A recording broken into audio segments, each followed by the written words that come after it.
Hello there, ladies, gentlemen, raiders and unicorns. Welcome to another Pixel Prophecy stream. This time slightly different than usual. For one thing you probably have noticed, I have a new transition stinger animation and it is without audio, and the reason for that being is it's a pain to edit because I'm recording this in OBS and got like 7 video tracks and audio tracks. So one for the voice, one for the background music, one for the effects and so on. The only thing is with OBS, a stinger transition is on all audio tracks. So suddenly I have it on all audio tracks and it's like 7 times the volume. So it had to go, and so I thought, why not make a new stinger? So hello everyone, and again, hello raiders, and thank you Tsiangmo for dropping by. You're wonderful pixel artists. I hope you had a wonderful stream and enjoyed pixel pushing. And yeah, what was it today that you were all working on? Yes, in the meantime, I want to hard time viewers, this sounds wrong, long time viewers, hardcore viewers, I meant to say, probably also notice a slight change, especially in perspective today. So yeah, you're slightly looking down on me, as you always do. I know what you're doing. No, kidding aside, I changed my monitor setup, and by changed I mean I raised it. Before that I was looking always down at my monitors, and I thought, you know what, this probably is not healthy, especially when I have my grading panel in front of it. I couldn't, when I was slightly shrimping like this, I couldn't really see past the grading panel onto my monitor, and I thought, yeah, you know what, that's probably bad. So I have a new monitor setup. It's not a new setup. Like I said, it's just I changed the height, and also since my webcam is sitting atop my main screen, as any good webcam should, yeah, you're looking essentially down on me. But hopefully it's not too much of a shift. Then again, you can see better the unicorns, which is also super nice. So let's say hello to everyone who joined. Again, thank you so much, Tsiongmo, for the wonderful raid. Hello, Jirji Hizek, I saw you. Hello, Frank, of course. Congratulations, by the way, Frank, on winning the pop quiz. Kersey, a strong third with the pop quiz. And Agul Prince is also here, which we will get to in a second, because Agul Prince is our valued VIP, so to speak, because I'll be playing today a short horror game that is THORNDREAD, and Agul Prince was among the developers, so they can give us maybe some insight into the game. So Tsiangmo said you made sparkles today. Oh, wonderful, thank you for sharing. I have to have a look at sparkles, because sparkles always these little another new transition. Yeah, all these little sparkly effects, I love them. As with any good pixel art, you can't have too many visual effects, I feel, and wonderful. So thank you for posting this tutorial to making sparkles, because with sparkles, I think, as you write out here, it's all about the animation. You don't need that many frames, but just with clever back and forth, you can make it sprinkle, or you can make it pulse like that. So I hope you had a wonderful time with sparkles. Interesting note aside, this way of doing sparkles, or doing stars for that matter, I learned this by observing how it looked in the EGA Monkey Island in the nighttime scenes. This was always my go-to point when I was trying to pixel stars. I thought, okay, how did they do this in the nighttime scenes of the first Monkey Island? Let me see if I can bring it. Monkey Island EGA night background. Let's see if we can. Yeah, that's the VGA background. What's wrong? Did I spell EGA wrong? No, okay, there we go. So I think I can show it to you here. If I can find one, just had it. Yeah, there we go. So it's these kinds of stars. Again, it's EGA, so we got 16 colors. That's like 4 different shades of blue. And that has been my go-to for stars and sparkles, because I think still the first Monkey Island is a masterclass in what you can do with 16 colors. I mean, just look at this. Again, is probably one of my favorite background scenes. Again, it's the 16 EGA colors, and you really get a sense there of depth, that you're looking out across a big forest, a jungle, and then you can even see the shoreline at the end, especially at a smaller resolution when the pixels start to blend together. It's really sweet. It's really nice. So Right, Frank said, you sound like the automated unicorn to Xiangmo. We made sparkles. Yes, for those who don't know, sometimes the automated unicorn takes one of your chat messages and sparkles it up, which is essentially just replacing a word with the word sparkle or sparkling. So yeah, that that gave it away. Kersey also said sparkles. By the way, hello, Kersey Boo. Did I say hello? I think I did by congratulating you as becoming third here. Jerem is also here saying hello, everyone.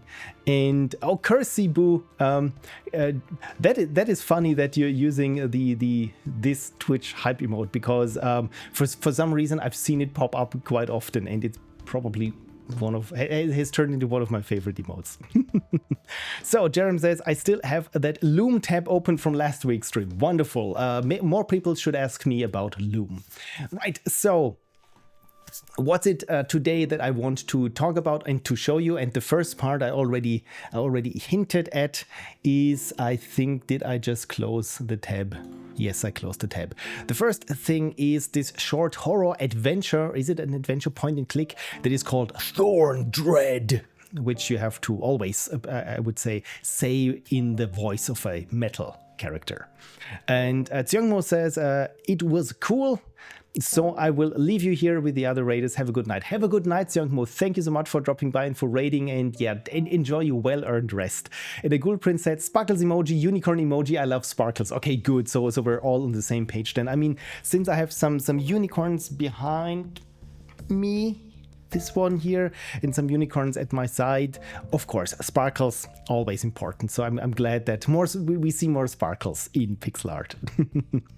A Gold Prince says, I also just published a tiny bug fixed version of our game, so it's highly recommended you download the game again. Alrighty then. Let me update it. So we're at 1.0.1.1. Is this the correct one? So two major bug fixes 14 minutes ago. So I'm not sure if I already got the latest version. Look at this. I already got the 1.1 because I downloaded it about 50 minutes ago. So, but just to make sure that I'm not getting the cached version or something. Xiangmo says, thanks, Baba, and have a great stream. Thank you so much. I kindly accept it. And Commander Stitch is also here. Thank you for dropping by, Commander Stitch, and for redeeming Hydrate. It's always fun and healthy to stay hydrated. Unless, of course, there are days when you drink too much and it's haunting you. I had one of those days. So still, cheers. All right. A Ghoul Prince says, yes, that's it. And Commander Stitch is working on his book and apparently working on chapter 4. You're a machine, Commander Stitch. Congratulations on already being at chapter 4, when I think I want to try to make some sort of longer narrative. I always get lost in the weeds. So sounds like you really have a plan and keep pushing forward. So congratulations on your steady progress. That's kind of impressive. I wanted to say progress and impressive, and it doesn't really mix. Still tried, and as I was reaching that part in the sentence where I realized those two words don't go together, well, I was too far into that sentence, so I thought, yeah, just plow on through and try to make it work. It didn't work. Right, okay. THORNDREAD. This is a little point and click dark fantasy horror game made in 5 weeks by 6 people, part of Pellifarmi in Oulu, Finland. I hope I pronounced some of it halfway correctly. So the playtime is around 10 minutes, so it's short, sweet and horrible, which I'm very much looking forward to. And we're already getting into the story. Once upon a time, there lived a Princess Rose and her knight named Artemisia. They were deeply in love. One morning, the princess didn't wake up. She had fallen into an endless slumber. And that's all we need. One thing that I already liked about this is this unusual user element, this user interface. It reminds me a little bit of some of the early 90s games when they were blending 3D and 2D together. And because of that, because the 3D was so new and so processor intense, it meant that the smaller a window you had for the actual game, the better it was for your frame rate. So they tried with elaborate UI elements and such to mask that fact that hopefully the actual 3D window should be as small as possible for the game to run as decently as possible. And they came up with all sorts of Baroque UI. And you know what? This has really gone out of style. I mean, of course, it's always nice to see the most of the 3D world that has been built. But still, I like already the vibes that I get from it. So the controls are left mouse button, click on everything. Hey, that's what I do pretty much. This has been my Windows experience. So I think I'm good with that. So as for the credits, it's Hecate, game, level design, UI and VFX. Timo was the lead programmer, Tuomas, a programmer, Valtteri, 3D character, weapon and environment art, Jesse 3D environment art and shaders, and Nico, music and SFX. So quite a diversified team there, I would say. So it's good that you have more than one programmer, but also more than one 3D artist. So it always helps in teams. So the sounds were from Freesound, Open Game Art, Pixabay, and Yo-Yo Sound. Textures from Pixabay. The extra thank you to Patsy for helping out with VFX and shaders. My god, shaders. It's always good when you have someone to take care of shaders. So two major bugs have been fixed, which is something that is always good. This is what I really like about streaming, especially smaller games here, is is that when I encounter a bug, sometimes even live on stream, as we had it, I think 2 weeks ago, that the developer was there and said, hold on, in 5 minutes, I will fix this bug so you can continue. This is super cool when this happens. So let's see in the chat, what else have I missed? Frank gave the automated unicorn chocolate. That explains why it's grown so rotund. And also, you know what, now I want chocolate myself. Impressive. Oh, thank you. That works much better, Commander Stitch, than what I tried. Frank said, I might lurk during the game. Horror is not for me. All good, Frank. Should I make a loud noise so that you know that the horror is over, so that you not get startled by it? Like with one of the, okay, now I'm dating myself, but with some Commodore 64 games, because especially when you load them from tape, sometimes this would take like 15, 20, sometimes half an hour, minutes, that was the word that was missing there, 15 to 20 minutes, sometimes half an hour, and you wouldn't know when it was loaded because you were out, I don't know, making yourself a tea, a cup of coffee, or I don't know, went to the cinema and back. So you needed a way to know when the game had finished loading, and some games started playing music or made a very loud noise so that you knew, okay, it's done, I can start playing now. So Agul Prince says, yeah, those big ass UIs were my inspiration. Okay, perfect, sparkles emoji. And Agul Prince continues also, this is a test run for the bug fix version because I didn't have time to test it fully through. It works on my machine, or it should work now. I love those kind of things. So we're live testing this game then. And Commander Stitch says we now have a fat, impressive unicorn. Probably unicorn it should have a more chunky name like churrocorn or so when it becomes more fed up with chocolate, but fed up in the best way. Oh yes, of course, unicorn. I said way too often unicorn. This is really a drinking game that I never really followed through on, right? Some of you remember years back when I said, every time I say unicorn, I will have a sip of water. Yeah, I probably would have drank the ocean by now if that happened every time I said the U word. Cheers. Alrighty then, let's get right into it with THORNDREAD.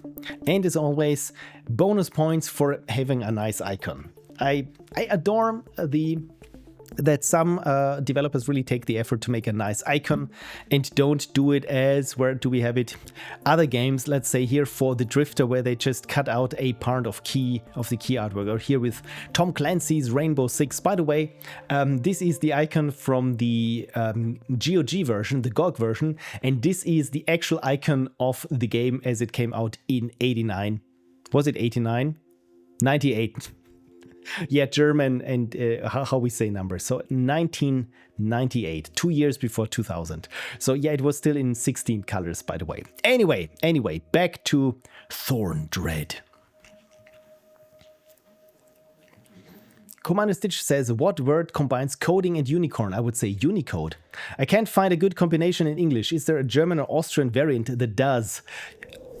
The closest thing that I would say is Unicode, which already is a thing. But I have to think on it. So anyway, here we are with THORNDREAD. And one thing that I realize is probably there's a little bit too much glare here, but hopefully it's not too dark on your end. And I already love that I can see the theme. It's thorny, it's dark, and there is some moody wind howling. The interesting thing is it doesn't take much to evoke some sort of mood. And this, I think this is really spot on, also with the font.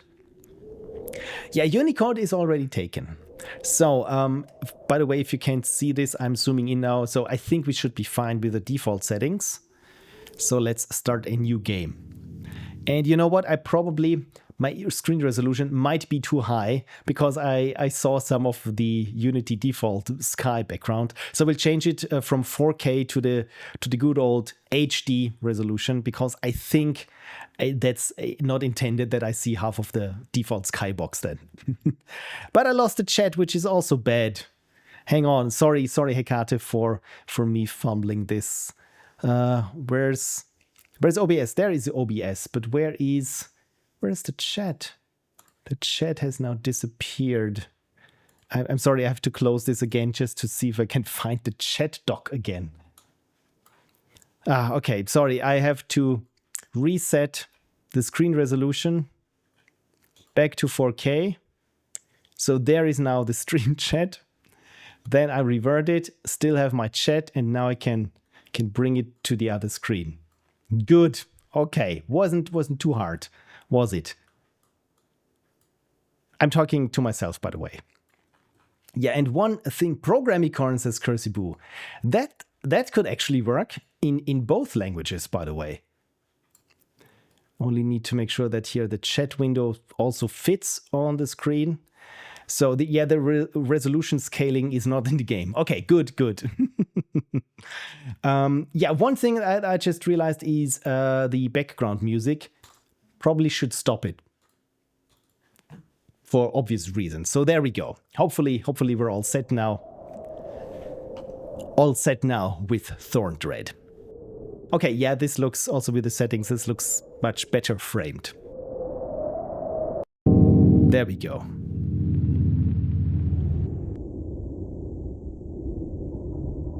Once upon a time, there lived a Princess Rose and her knight named Artemisia. They were deeply in love. One morning, the princess didn't wake up. She had fallen into an endless slumber.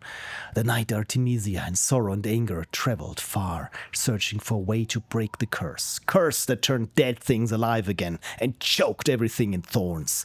It was spreading from the castle to the surrounding land. Okay.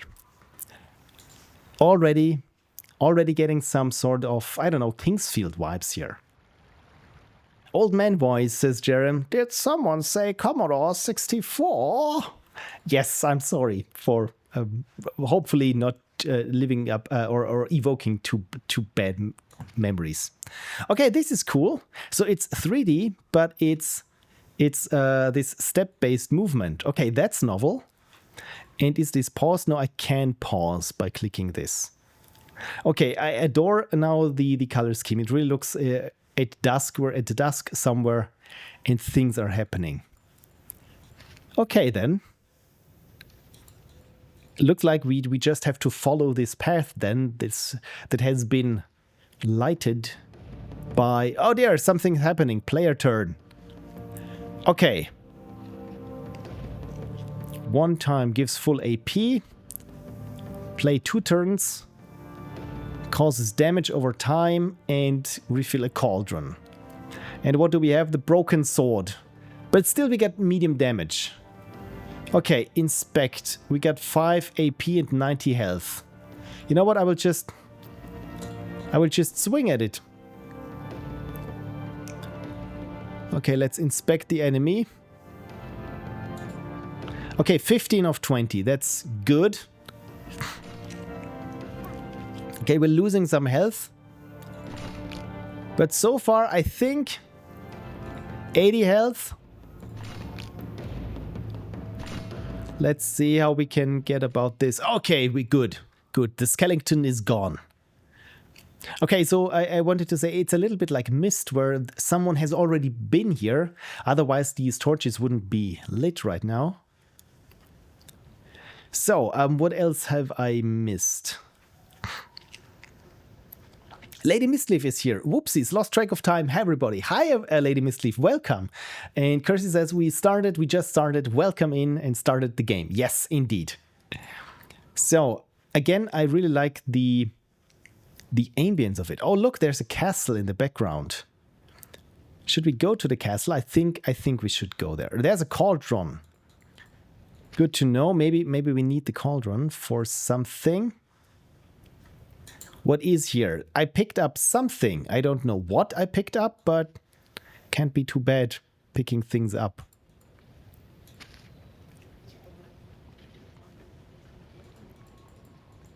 Is it in my inventory? No. And Lane Misliff says, I was playing the new creature battler game. It's called No Man's Sky. Oh, really? Yeah, for No Man's Sky. Hasn't there been an update recently? I've heard. This really reminds me not just of Myst, but of Riven, the sequel to Myst, because there was also a place with chopped down trees, a clearing. Oh no, an enemy attacks!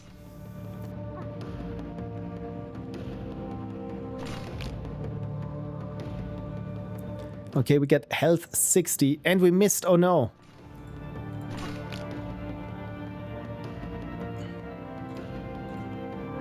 What's wrong with us? Why do we keep missing? Health 40. Can I just go back? No, I cannot.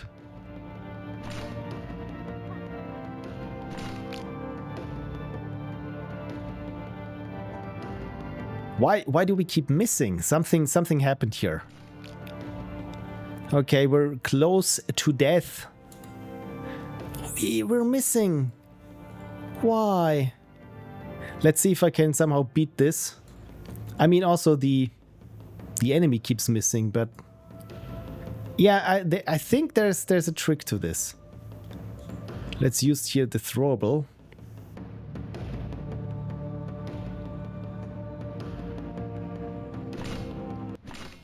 Okay, good. Good, I think. But we're close to death. So I'm just clicking on anything, but I really like that there in the fog is the castle. This really gives it something big. Okay, I picked up something else. And a sturdy axe! There we go. I got an axe. That's good. Can we use the axe to chop something down? It's like, I got a hammer, now everything is nails.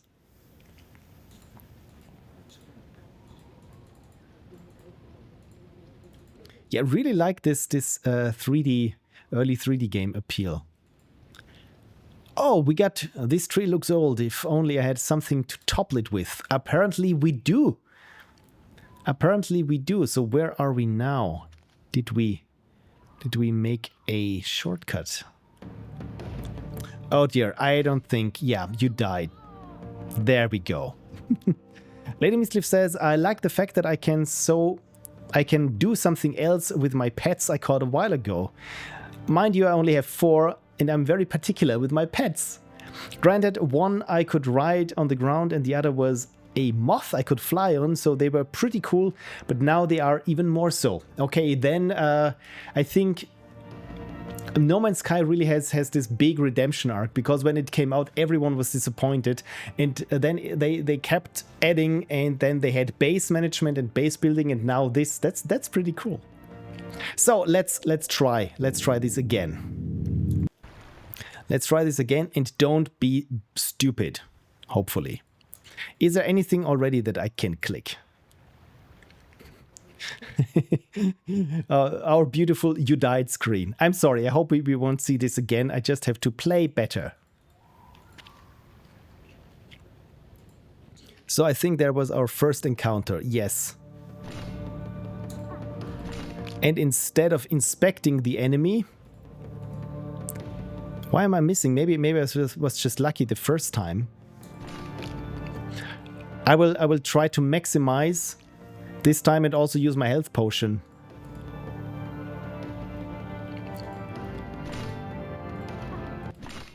Okay, good, good. I think this went a little bit better than last time.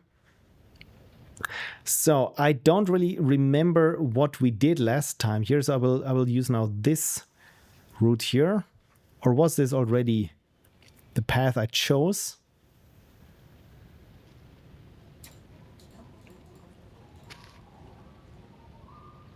So there was the cauldron. I remember the cauldron.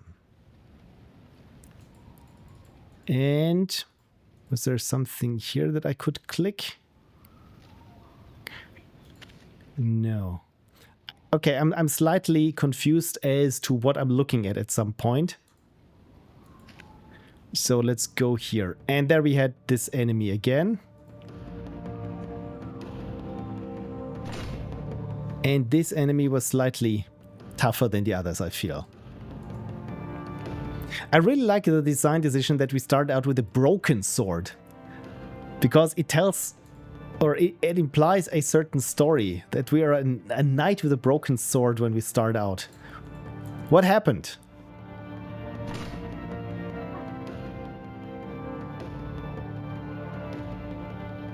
Okay, gives full AP. I mean, we got 5 AP.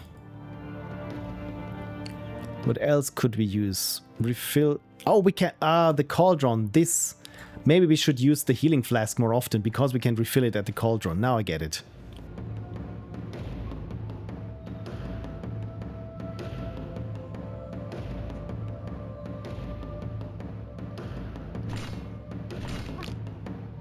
I think what I'm lacking is a little bit of the feedback of the enemies. So that I know that they're attacking, or when they hit me, maybe it's just some red flashing at the borders or something. Because only I see it only up here that something happened. Okay, good. We've slain that monster. And I think, where was the axe? Didn't I get the axe here? There it was. So now I should return to the cauldron, wherever that was. So if I just retrace my steps back, I should arrive at the cauldron, right? There it was. So did I already refill it now?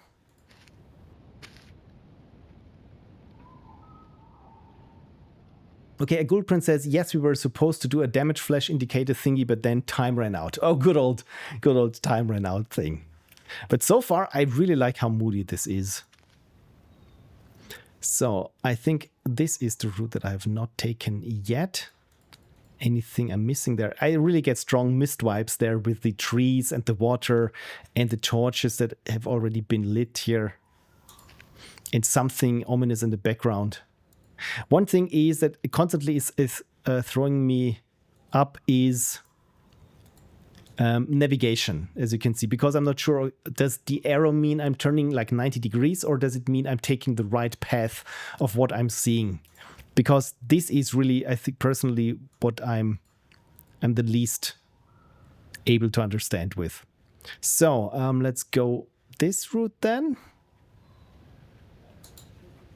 Clickety click, no. This looks like a clearing, so hopefully we should arrive at something. I mean, I got a club, I think.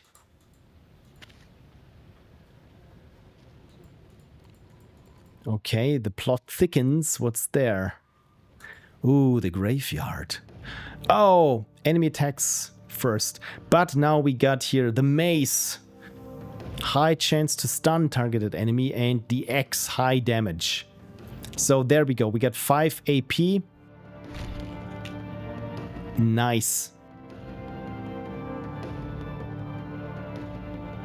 So could I only use it once? Oh, I've run out of AP. That makes sense.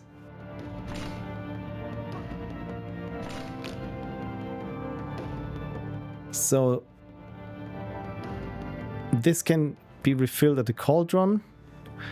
One time use potion, play 2 turns. and gives full AP. So I'm saving, of course, my full AP in case that I need it. But looking at my health diminishing now, when I'm down at 10, I really should do something about it.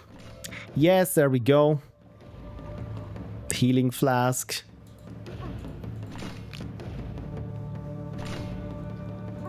$40. That's a tough enemy. 30, 20. Okay. Oh no.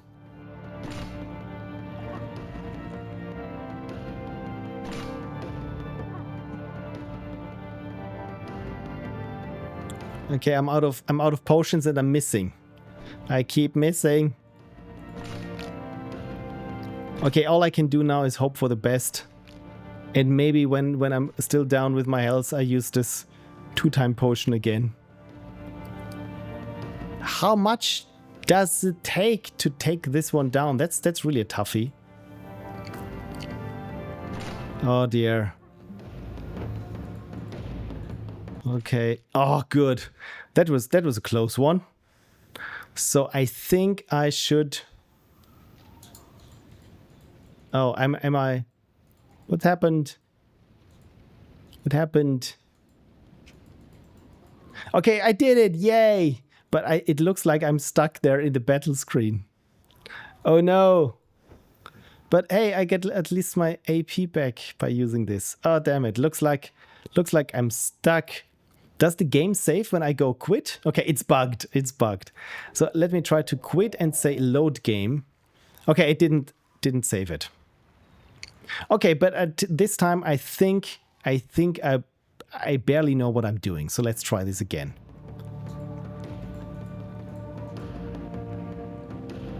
So we just keep whacking the enemy until maybe one blow connects.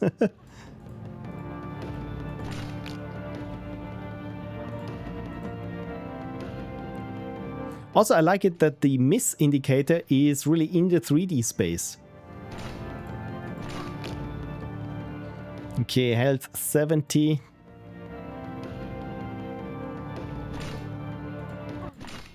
Okay, good. Good. And it looks like I have to restart the game because apparently I'm not able to exit the attack screen once I've done. I've done my share of attacking. Hello, Disease. We're playing THORNDREAD.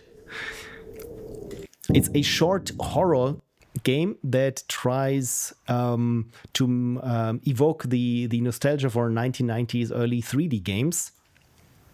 And again, I'm getting strong Myst/Kingsfield vibes from it. So let's try this again. Maybe I will fare better this time.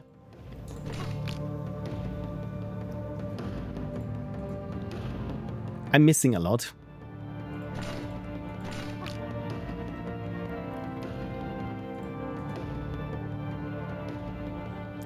I miss you, skeleton. I miss you.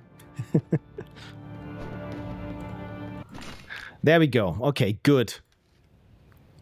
So, trying to retrace my steps. I think I went left and up. There was the cauldron, right? Then I went here, where the chopped trees were. Another enemy, this one slightly stronger, but I can refill my health potions afterwards, hopefully. And this time it looks like my attacks are connecting. So down to 20 health. And now back to 70. 60, I mean. And Venereal Disease likes the chainmail on the arms. Really satisfying for some reason. Yeah, I think everything tells a little of character in the world without being very explicit. I like this. Okay, we're at health 20 again. So if this doesn't kill it, then I have to take another potion. And hope for the best. Okay, good. Hoping for the best really was for the best. So when I'm back there at the cauldron, which was here, I think my potions should have been replenished. So I went here into the clearing and got the axe. There's work for the axe. And again, this here, which I don't know what it is, but I just keep picking it up then. And I think there was one that I missed before. So just keep going upwards, probably going in circles. Again, I'm having a bit of a hard time understanding where I'm headed. So this was the tree giving us problems there, but I think I need to go back. And was it here maybe? No. And get the first of these strange bottles. I think that's what it was. There we go, this one. Didn't I go there before? No, okay, this is where we get back to the cauldron. Understood. Okay, I'm slowly understanding the topography of this. So wasn't there the tree? Now I go here and then right, and then there's the tree that I need to chop down. Yes. There we go. So last time I went right and was ambushed, so I'm going left again and see how far we can make it to the graveyard again. And hope we can survive this time with a slightly better strategy. But didn't I miss the club? Wasn't there the club somewhere? Okay, this was bad. Here I was attacked. I should be clicking more into the screen then. Because like I said, I'm having some glare here, which is not an issue with the game. It's an issue here with my recording situation. Okay, there we go. I think I got a couple of flasks now. And through this backstabbing, not backstabbing, I'm not quite sure where I am. But we got a bucket, I think. So I think this was the right path that I didn't take.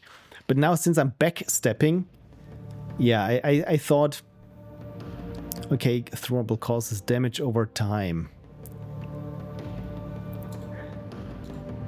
Okay, hopefully this was good.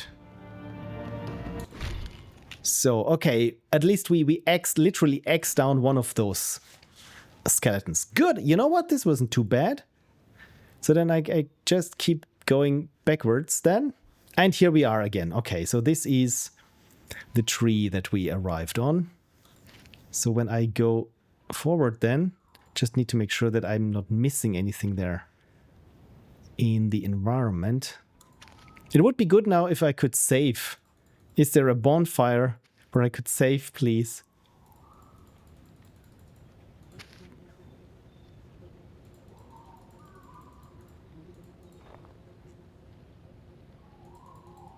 Because I forgot where I found the spiked club.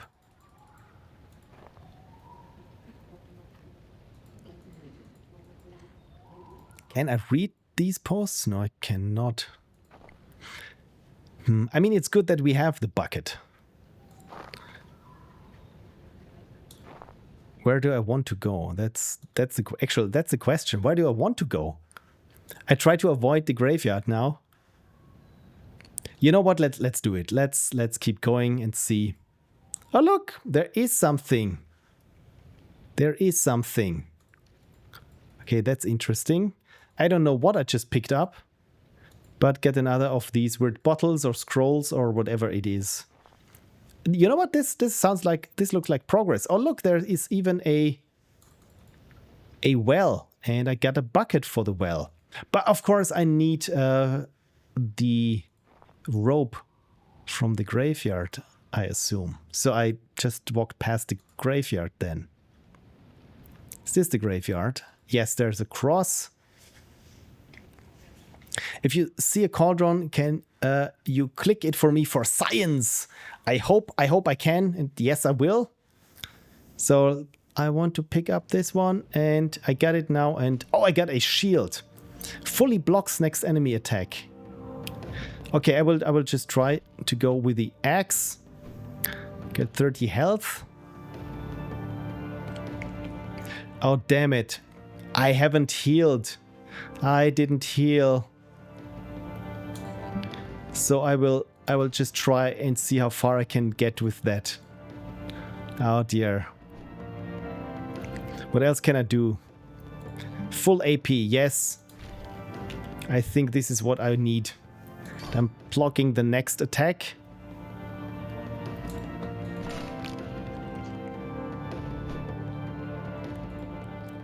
Hitting again. We're at 10 health. Oh dear, that's bad. I mean, I can block.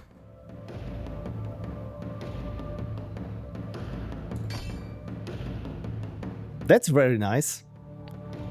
But I don't think that we will survive this again.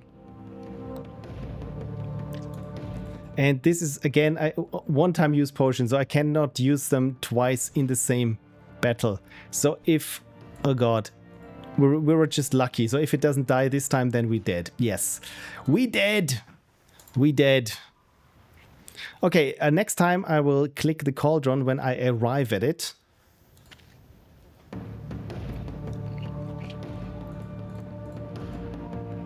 Okay, Frank swaps to lurking because of other things. All good, Frank. I will let you know when we're done with the game. I just really want to figure out how I can get through these battles unscathed, or at least the least scathed. So maybe the idea is to drink here to keep my health up, because I don't think that I can heal outside of oh dear, we're having the same issue again. Oh dear. Okay, so I think the bug might be when I restart the game, when I was killed, that it, for some reason, it does not set the flag that I can return or exit out of the attacking screen. Okay, we can do this. We can do this. We can get through this.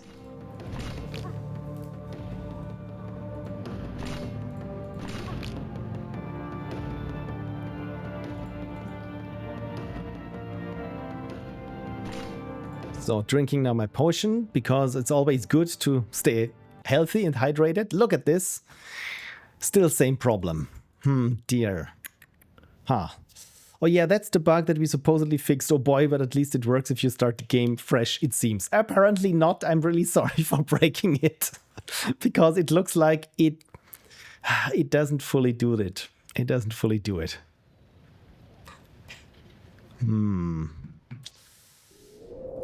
Okay, did I restart it? Yes, I think I did. Is there any save game or something that I can...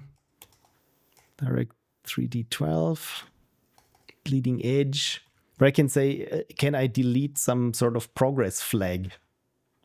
Okay, one last time. I will give this one last try. Maybe it was because I clicked load game and not new game. I think that was the issue.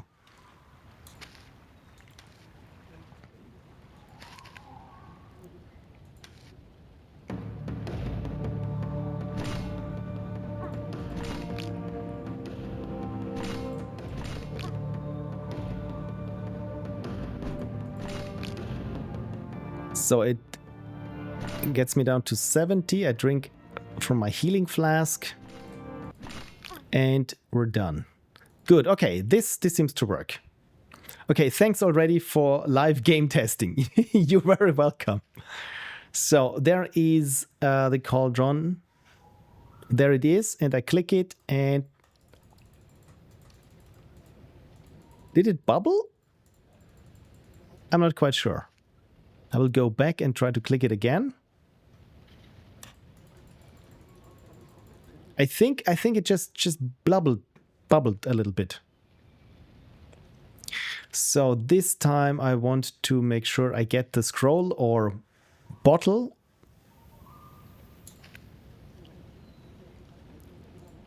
There it was.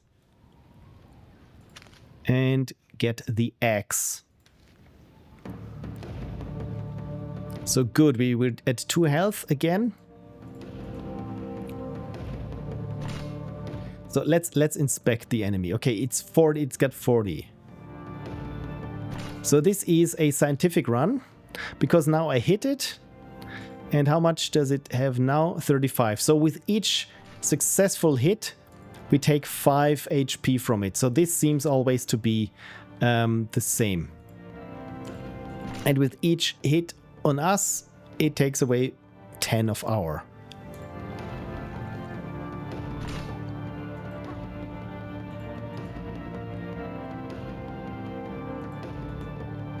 God, why do we keep missing?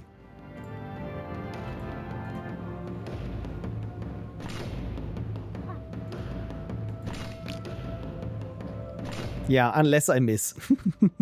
Thanks already for live testing. Yeah, I keep missing. Maybe I should click on its head. No, apparently not. Now I'm trying to see, okay, if I click on the blade.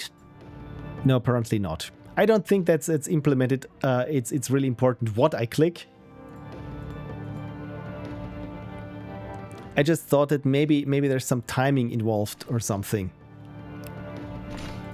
So let's finish this. There we go. Okay, again, before going any further, where's my friend the cauldron? There we go. Okay, so I will click it now. And I think it bubbled, but I was just spamming now my click. So maybe it helped. So there we go. Where was the axe? Did I just miss it? Not yet.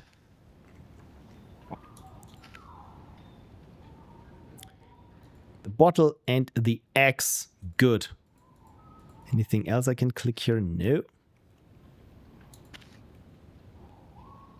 And there is the tree that we need to cut down. Good. Okay, now if I go right, then somehow I should get to the bucket before kicking it. So I'm using here, it causes damage over time. Hopefully this helps. And you know what I will use now? Perfect. To make things fast and easy. Good. Okay, so my health is at 30. And I should have taken the potion. I mean, I still got 2 potions. But again, from timing wise, because I cannot take my health potions in between battles, I have to be very strategic about this.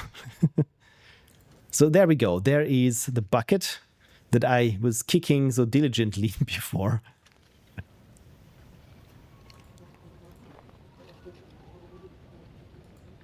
There we had this other scroll / bottle / something. And there's a cauldron. Good. I'm not sure if I can find this again, but it sure would be nice if I could save here. Or if it would replenish my health. So if I advance from here... Okay, then here we are at the graveyard. Okay, so let's try the graveyard battle again. Okay, the enemy attacks first. Let me inspect the enemy. Okay, 60. That is why it took so long. So we're at 10. We're at 60. And I got the axe. We're at 50.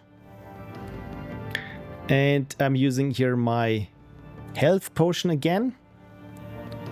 And my AP potion. Because I really want to cut this thing down.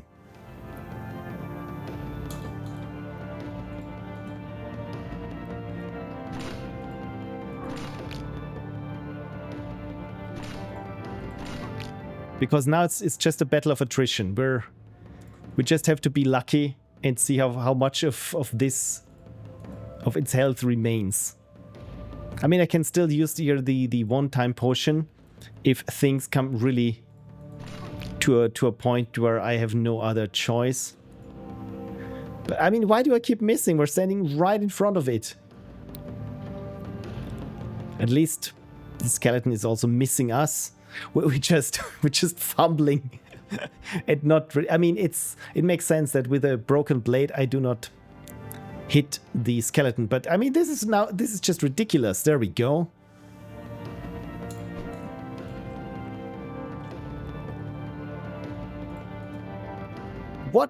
Am I doing something wrong?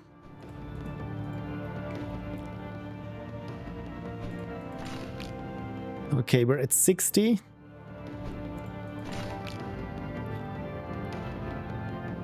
The good thing is it keeps missing us. It keeps swinging into the air. So, okay, how much longer? How much longer? It can't be that long. And Nickmick is here. It says, hi, Phil Servus. FYI, there isn't any category set. Maybe there isn't one for the game. How about games plus demos, at least for your stream stats? This makes sense. Yeah, this game is newish. I don't think it's in the category, but this makes sense. Let me switch to category games and demos. There we go. Thank you. Hopefully this helps. Okay, we're at health 50. Oh, come on.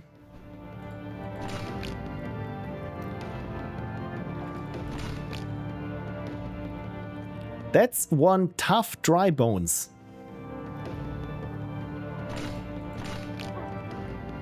40, 30. Oh, God. Okay, we got the bucket, we got the rope, and now we need to get the hell out of here. So I'm stepping now, I'm retracing my steps back because I think somehow from here, no, this was the graveyard where I just got from. There was the cauldron, right? Was it here? Yes.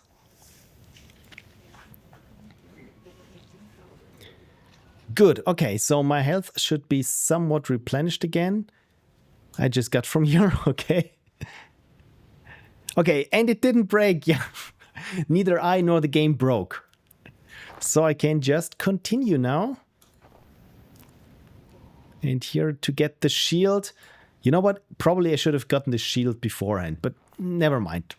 Somehow we still survived. And here is the well, and I can use the rope. And apparently I could use the rope because now I got here a yellow square. There is the club. There is the club that I missed before. So am I going in circles? How do I get back to the well? Just stepping back? Okay, so this was where we came from, right? Oh, yes. This was the tree which we stepped over. Yeah, I think orientation is my biggest problem with this game. So if I just advance here, what's here? Okay, yellow square is a key. Okay, good. So I have a key for something. That's good. So I'm just trying random directions now. Okay, so this is where I came from. So just hit. Okay, is this the graveyard again? No, oh, nice. We're at the castle. Okay, that's cool. That's cool. I love the roses. Of course, rose. This makes sense. Okay. Can I use the key here? Can I use something here? Can I use the axe here? What am... Oh, okay. Apparently I could use something. So those are roses with thorns.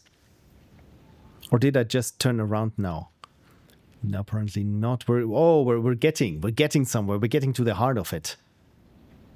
That's cool. I really like the assets there. Okay, then. This is ominous. That is very ominous. Can I use the axe here to cut my way through? Oh dear. Okay, so there's a staircase leading up. This is looking all very dangerous. Oh dear. I really like that this increases the tension of where we are. Okay, how can I step over those thorns? Oh, we're there, my love. The night Artemisia saw the princess Rose surrounded by thorns and vines, barely breathing, barely looking like herself. She was more like the countless skeletons the night had slain during her journey. Artemisia, with tears in her eyes and nothing but love and tenderness in her heart, knelt beside her princess and kissed her dry and cracked lips. I'm here, the night whispered. And the princess opened her eyes.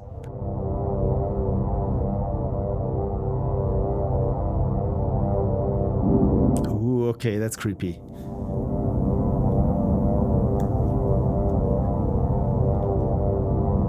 That's creepy. So she's already infected, or she's the cause of the infection. Very cool, very nice. Yeah, what I meant to say at the ending, just because I'm advancing step by step and I was expecting a big enemy or maybe the thorns attacking me or something, but because nothing was happening, this really was the unsettling part. Cool. Yeah, Lady Misleaf says, I was waiting for a jump scare right there. Me too. I was very, very apprehensive to take my next step and always was bracing myself. But again, with horror, isn't this always the best horror is the one where you feel like you know what's happening, but it doesn't happening, and it just keeps you at the edge of the seat. Because with jump scares, I don't like them. To me, jump scares are a very cheap horror thing. It's like, I always compare it to when you're a comedian and you start tickling people and they laugh. It's not because you're so funny. It's a bodily reaction to what you're doing to them. And I feel like the same is with jump scares. Yeah, of course I'm jumping and releasing my stress in a shriek. But I wouldn't say it's not good horror. This really, like I said, it had these unexplained Dark Souls vibes to the entire thing. So what happened here? What is this kingdom? How did things happen that we ended up with a broken sword to start out with? The skeletons, who were they before? And so again, I wished maybe there was some sort of text in terms of item descriptions or something along those lines. So I notice now that the video source, the audio source, the music is playing in the background. No, it's not. Or is it? Okay, now it says no song playing, so I'm not quite sure what I need to click here. Okay, there we go. All good. All good. We're starting the queue again. I was just a little bit worried that my happy, chilly background music was somehow ruining the mood and you wouldn't really understand what was the game and what was my background music. So all good, all good. Right, so what did I miss? You did it, and it didn't break, indeed. Okay, the yellow square was the key. And Nick Mick said, GG, and nice one, clap. Yeah, and good job on the game. Also, I have to agree, Kersey. Yeah, same thing here. The low-res 3D space and the like I said, the Baroque UI really, really worked for this game. Again, the only thing that really threw me off, I was never sure where something would lead me. Is this, like I said, am I turning? Is this the path I'm taking? When I'm stepping back, at least it had this animation of zooming out and zooming in. But again, I think this node-based movement was my biggest struggle with it, and maybe the bug. Venereal Disease says, preach, and a good princess. Thank you all. Thank you, Phil, for making it through. Again, thank you for making a game. I'm always, like I said, I'm always happy to look at new indie games I haven't played before. A good princess, yeah, text was supposed to be in the game, but time ran out, and we had to prioritize other things like getting all the sounds in. At some point, you have to make a call. And I mean, the lack of text, in some regards, I mean, it makes it a little bit more cryptic, but not, I wouldn't say in a bad way. Again, maybe the key, the yellow square was a little bit unclear to me when I could use something or when I had used something. I mean, you all know it. I'm just voicing what my thoughts are on it. And I think feedback, when an enemy is hitting you or is missing you, that kind of feedback, or if I picked up something, feedback, or something like this. Again, yeah, you ran out of time. It's totally understandable. But I think, yeah, in terms of player feedback, so that I know I'm on the right track and where am I in this game world. Cool. Again, thank you for I want to say for submitting it, but you didn't submit it, you just posted it. And I thought, you know what, this looks cool. I don't want to know too much about it, and play it on stream. Wonderful. Right, so the other thing that I said that I want to do, so again, I will switch the category again. Thank you again, Nick Mick, for reminding me. And I will switch it to art, because that's what we're going to do. Let me just quickly see and tell you what it is actually that I'm going to illustrate with some background. And I just need also, yeah, starting Discord here and maybe changing the view back to my good old 4K. Not revert. Why did I click revert? Keep changes. There we go. Okay, good. So so you can see my screen and also the chat. That's nice. Alrighty, so where was I? Two things that I need to open up here in the browser. Number one is this. So right, let's show the background. No, not show the background. Let's give you the background. And this is the 8 bits to infinity jam. And you can see all those jams have a nice little illustration to it. And I did a couple of them. For example, here the Mouse Jam 2. Or what was the other? The Tell a Story Jam. That one is an illustration that I made for it. And the last one was here the Speedrun Jam. And I think I even talked on one of the streams last year on my 1990s Designers Republic attempts to get their design language for this one. So yeah, the new one that I'm making is for a 3-button jam. And as always, when there are clients involved, it's first how to get to give them some sort of ideas and concepts and sketches, and then just hone in on what the final will be. And I want to draw the final today on stream. So these were my first ideas for 3-button jams. So yeah, I don't know. I just started out with 3 circles, and then I made some lines on that, and then I thought, you know what, looks like the snouts of some little piggies. And yeah, so I thought, you know what, please disregard idea number 0. Then, of course, when you just try things out with 3 buttons, you have lots of weird different ideas, and then you just present them to the client and hope that they say, yeah, maybe I like the idea from 6, but with the buttons from 3 or something. But in the end, they went for number 4. So this Guitar Hero inspired thing. So button 5.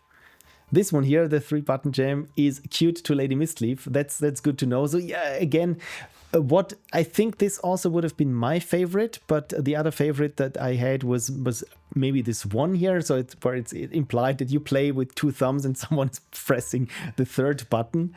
But of course, yeah, it's probably a little bit unclear of what it is, or just a random person with 3 buttons instead of eyes. But the 3rd button is like their 3rd eye, so it's this big enlightenment moment. This one didn't make it because the 3-button jam, as far as I understand it, is supposed to be just 3 buttons. So no directional pad or something. It's really just 3 buttons. So this really doesn't make a lot of sense. So again, they went for this Guitar Hero inspired thing. So the next thing, of course, is once you have the sketch down, you can maybe play a little bit with the layout of it, or with the, yeah, I think it's called the layout, where when you maybe try to give different camera angles or so. But I would have done this with the other ideas, but with number 4, since it has to be this vanishing point perspective for the Guitar Hero inspired game situation, because otherwise you wouldn't recognize it if it's maybe top down or something. Then it probably looks like some lanes or some roads or similar. So that was pretty much set in stone. But what was not set in stone was the colors. So here with 8 bits to infinity, they have their signature colors are this purple, then of course this green and this light gray. So I thought in this one here, to give it a bit of a color contrast, I also added here this red and this wonderful goldenrod color. I don't know where that came from, but it complements the other colors pretty nicely. And from the others, you can see here, again, red always seems to be a very nice addition to the existing color scheme. So I thought, you know what, let's give my client not just the sketch, but the next part is coming up with color sketches or color concepts. And this was my next one here. So we have here 1, 2, 3, and 4. Again, using the purple and the green is the main colors as the emphasizing colors, yeah, the main theme colors, and then just add the others on top. And as always, I wanted these little buttons really to stand out quite well and have here these little, I don't know, like colored candies on top, so that they really stand out. So also tried here with number 4 to invert it, because maybe this makes it more legible or something. Or with number 3 have this, as I like to call it, fries with ketchup scheme. Maybe that's something. Again, it's always if you want to present your client with options and try something unusual, because otherwise what I would have done is, as you see here with 1 or 2, well, I used the primary color of the color scheme also as the background, or I used, as in 2, the secondary color as the primary color in the color scheme. Okay, so that's 2 concepts down. And now you can go wild. And usually I try to give my clients not more than 10 at max different concepts or ideas. So I tried a couple of more that I didn't like myself in the end. So this is why they don't show up. So this is why I thought, okay, 4 is a nice thing. So primary color or secondary color, or maybe something crazy like no colors that are usually associated with it, as in 3, or let's invert this and maybe this brings some new inspirations or ideas to the client. So complementing colors, how polite. Yeah, they just keep complimenting each other. Oh, what a very nice hue. Oh, thank you. Yours is nice as well. And thank you, Kersey, for redeeming Hydrate. And I just realized the window is still open because I'm getting a little bit chilly.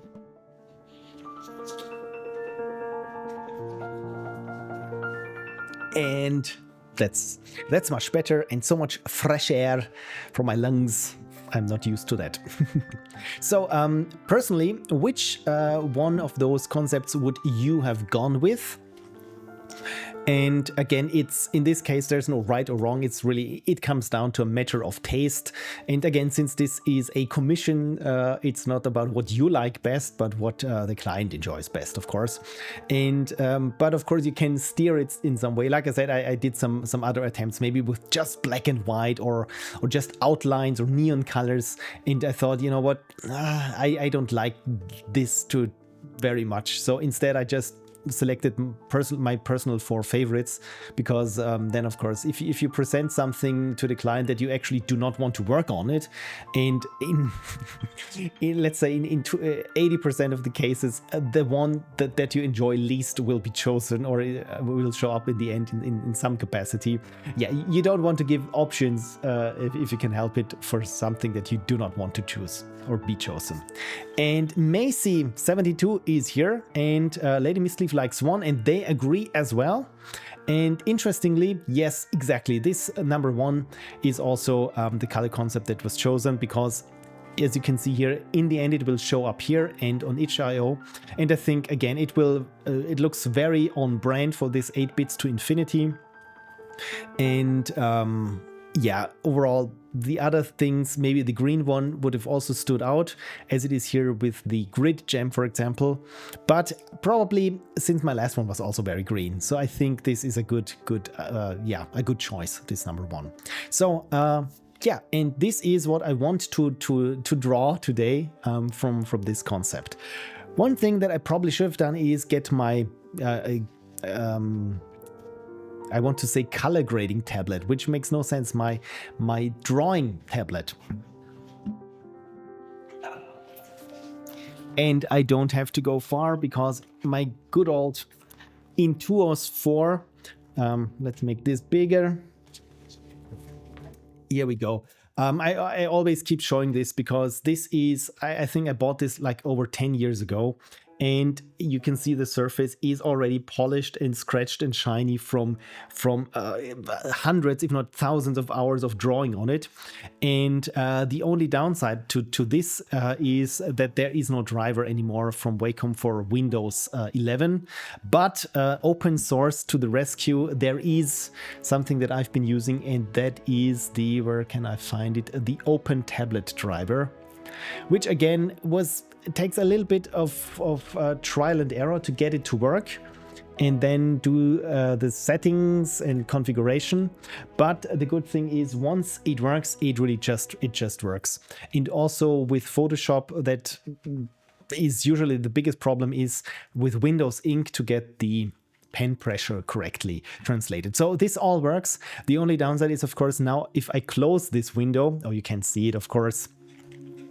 Silly me. So here we have it, the Open Tablet driver. So if I disconnect the tablet now, it's gone. And if I reconnect it, this wonderful thing instantly recognizes it. This is, since I'm using Windows, this is not something that always works with Windows. So I'm glad that this really works and does it so nicely. So again, yeah, the Open Tablet driver, and it I didn't have to do much. It really did all the identification of the hardware and the stylus and so on. So the only thing that I did was set here which display that I want to map and how do I want to map it on there. So the only important thing for me is using Windows Ink in absolute mode and not in relative mode, because again, you don't want to push a mouse pointer around with the stylus. So Lady Mistleaf says, since I lost track of time, Doggo hasn't had a chance to play outside. Oh no, so I gotta take out the Doggo, have fun. You're probably out with the Doggo, and I say have fun to you as well. So, and yeah, when I close, of course, the Open Tablet driver, then it's gone, so I have to minimize it. And I want to do my drawing with my favorite drawing application, which is also open source, and that is the tried and trusty Krita, or Krita, or however you want to pronounce it.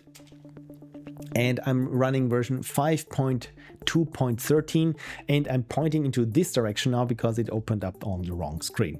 Oh yes, one thing that I also see here is now my, for those who have seen my last post-mortem, there is this 1 or 2 seconds of me as a Simpsons character, and I did the animation here in Krita, which again is pretty cool, that you can do some actual animations there. So you have all the good things that you would expect, like next frame, previous frame, and also have this onion skin where previous frames are shining through, like you would have multiple layers of paper when you work on it. Just so that I can show you, where is it? Filters? No, it's not. It's under docs. Show dockers. There we go. Animation timeline. There we go. So I will zoom in a little so you can see what's happening here. So I have multiple layers here, and I can set, of course, for each layer an individual frame or something, or can hold a frame for longer. And the cool thing again here is with the onion skin, I can here define how strongly, in this case, so this is the frame that I'm working on at -1 and -2. This is the transparency or opacity, how far they peek through the current frame that I'm on. I don't know why I'm not seeing this. Probably because I'm already using background colors. But yeah, I did this like 3 or 4 weeks ago and already have forgotten how it works.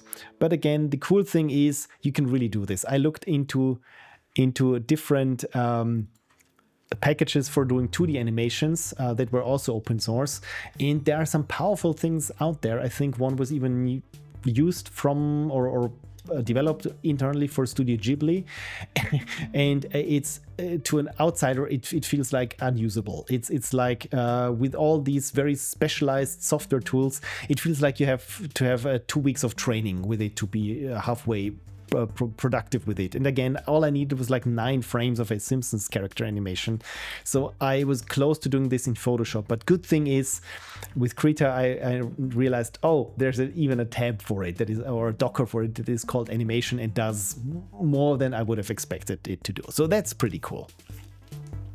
So the next question is, of course, when I start a new document, hey, what's the actual dimensions? And I think it's 4 by 3 for these kind of buttons. So I open it in a new image, and it says here it's 628 by 496, which is a weird, aspect ratio, or not the aspect ratio, weird dimensions essentially. So I'm using 628. What was the other? 492. I think that was 892. 496. There we go. 496.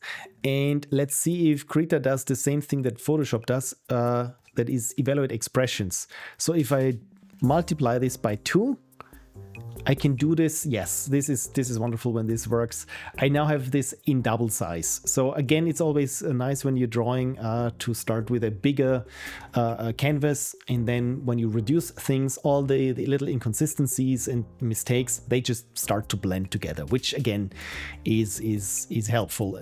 So the other thing here that I'm using is this one here, that is Krita LCMS sRGB built-in with linear gamma TRC. And you probably go, WTF, why this one and not something like Pro Photo or RGB or sRGB? And the reason for this being is, I think I showed it also in a previous stream, is that this is actually how light behaves, or the colors blend independent of the monitor gamma, of how the data values of the actual colors are presented to you. I think I showed this the last time when I was talking about this. Let me see if I can do this again, or if this indeed does work. So if, for example, if I have something here that is entirely red and I have a very soft brush, and I go now and use something that is green and paint over it, it looks good, right? When I zoom in, the fringes here where the green meets the red, and this softness, this looks correct, like how you would expect that red and green mixes together, right? Sorry, it's a little bit hard on the eyes, but in this example you can really see it best and see what's happening. So if I do the same now with our good old bashing boy, Photoshop, yeah. Longtime viewers know my stance on Adobe and their software, despite me being locked into using it. So let's do the same thing here in Photoshop. And the Photoshop color management is not as good or precise. So you can see here, color manage is usually, it says do not color manage, but usually let's go with sRGB, which is a working color space that is more or less the default one. So let's do the same thing here. Let's start here with a red background and use a very soft brush. Maybe it's a little bit too big. Make it like this in size, and I will paint over it with this bright green. So, and when I do this, you can see here what is happening here. It becomes darker towards the edges, right? So this again is a gamma blending problem, and this is exactly not what you want to happen. What you want is exactly what this color space here in Krita does. So long story short, if you want to have colors that behave how you would expect them to behave, and not whatever this is here, yeah, use this the Krita color space. So again, I can show it to you which one it was. It was the Krita 2.5 LCMS sRGB built in with linear gamma TRC. So this linear gamma, that's the important part.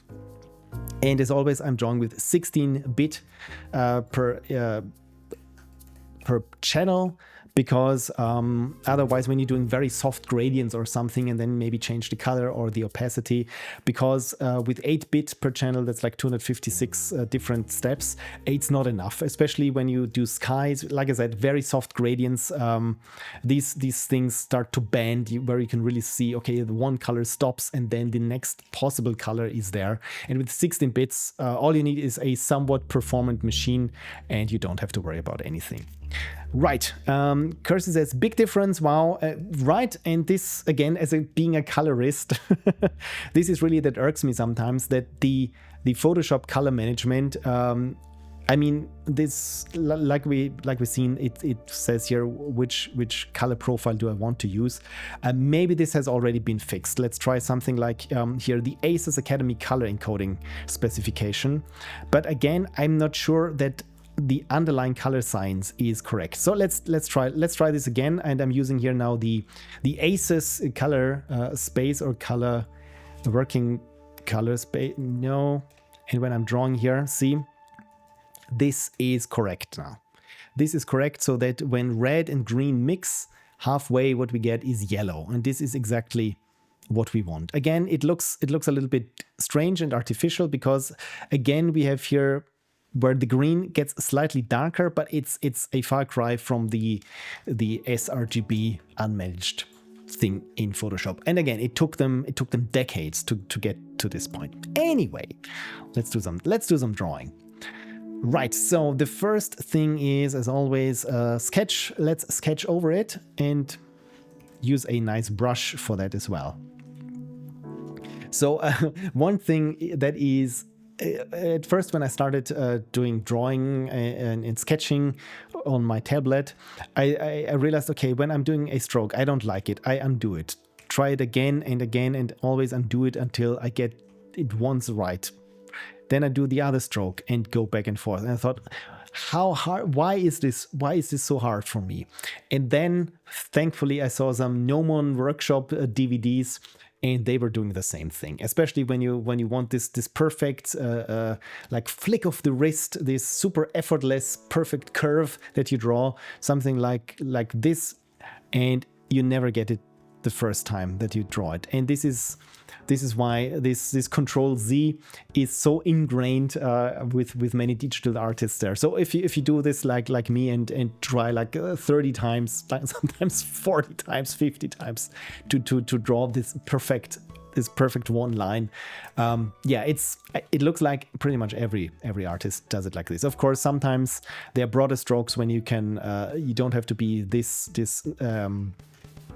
let's say perfectionist, but sometimes with let's say shape defining strokes, it's like, yeah, it takes like 50 attempts sometimes. It is what it is. Kirsty says, I tried it in GIMP and got the right colors with the default new file settings. Yeah, thumbs up for GIMP. Good. Thank you for doing the science there, for running an experiment, Kirsty Boo. Okay, so in that case, as a colorist, without having used GIMP, 2 thumbs up for me. They got the color science right. Because again, having this dark fringe around where red and green meet, it might be mathematically correct, but of course not perceptually and in the light, what the light is actually happening. Because I think I've said this the last time, when you use a color that is 100% white and a color that is 100% or 0% white. So what is when you use a color that is exactly between those? Is this 50% light? And the answer to this is no, it's not. It's just a data value. And depending on the gamma curve of your monitor, of essentially the contrast, so to speak, of how this linear image is being transformed for you to transform these data points to actual light impressions, depending on what happens here, maybe this can be off quite a bit. So again, this means, so if something has a luma value of 50%, it doesn't necessarily mean that it exactly half the amount of light that you would see. It's just half the data values. Okay, so the next thing, of course, when you do sketching is, or probably the first thing is, get your references there. So what I, of course, did here was I just drew this from memory of how I remembered that Guitar Hero looked like. So let's, you know what, let's go Guitar Hero screenshot maybe, or in-game, and use this as a reference. So the lines that I drew are something akin to this. Okay, I clicked it now. There we go, to this, where you have to hold a certain button. So this, I think, is something that I can steal. I mean, this is already looking, or this one here. Look at this. This is pretty close to what I actually want to draw. And also one thing is that I really liked with Rocksmith is, or in this case Guitar Hero, is that when you really hit a note and nail it, then it has this little burning, flashy sensation there. So that's pretty cool. So all we need to do is transform this into 3 lanes and leave some room at the bottom to write out the jam name. Because again, this is also something here with 8 bits to infinity, that it always is written there on the in this illustration of what it actually is, and ideally even have the 8 bits to infinity as a logo maybe, or written it out somewhere what actually the jam is. Okay, good. So let's take this, let's keep this just open here as a reference and do some drawing here. Okay, so one thing is, maybe do I want to use an assistant? And yes, maybe I want to use an assistant. And for example, here I already have here one for perspective drawing. So this of course is not what I want, but it might be helpful to use this Docker, maybe here in tool options, where I only use not a 2-point perspective. Let me zoom in so that you can follow it along better, but maybe just one vanishing point, like here. So this is maybe here where the lanes are coming in, and again I can just from moving here my anchor points, I can, oh, this was one too many. I can really simply or easily change here how my reference just looks. So the vanishing point is maybe I need it a little bit denser or less dense.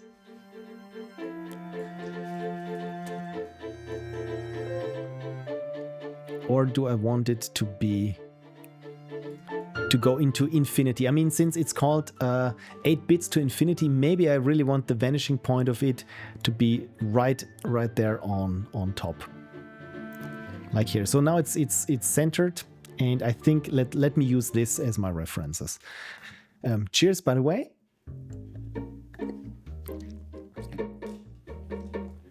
And I'm using here in my paint layer. Yeah, the next question is, of course, what pen, what brush you want to use. And this is always this analysis paralysis. What do you use? There are so many. I mean, this is already just a selection of possible brushes. So my go-to is I try to stay as close or as sensible enough to 2D or actual physical sketching. And this is usually for my sketches I use some sort of a pencil. That's the word. Commander Stitch drinks a huge gulp of water. That is good. Maybe I should do as well. Thank you, Commander. Right, so let me use this lane here, or maybe let's say I want to use the lower third here for my logo. So when I go with this,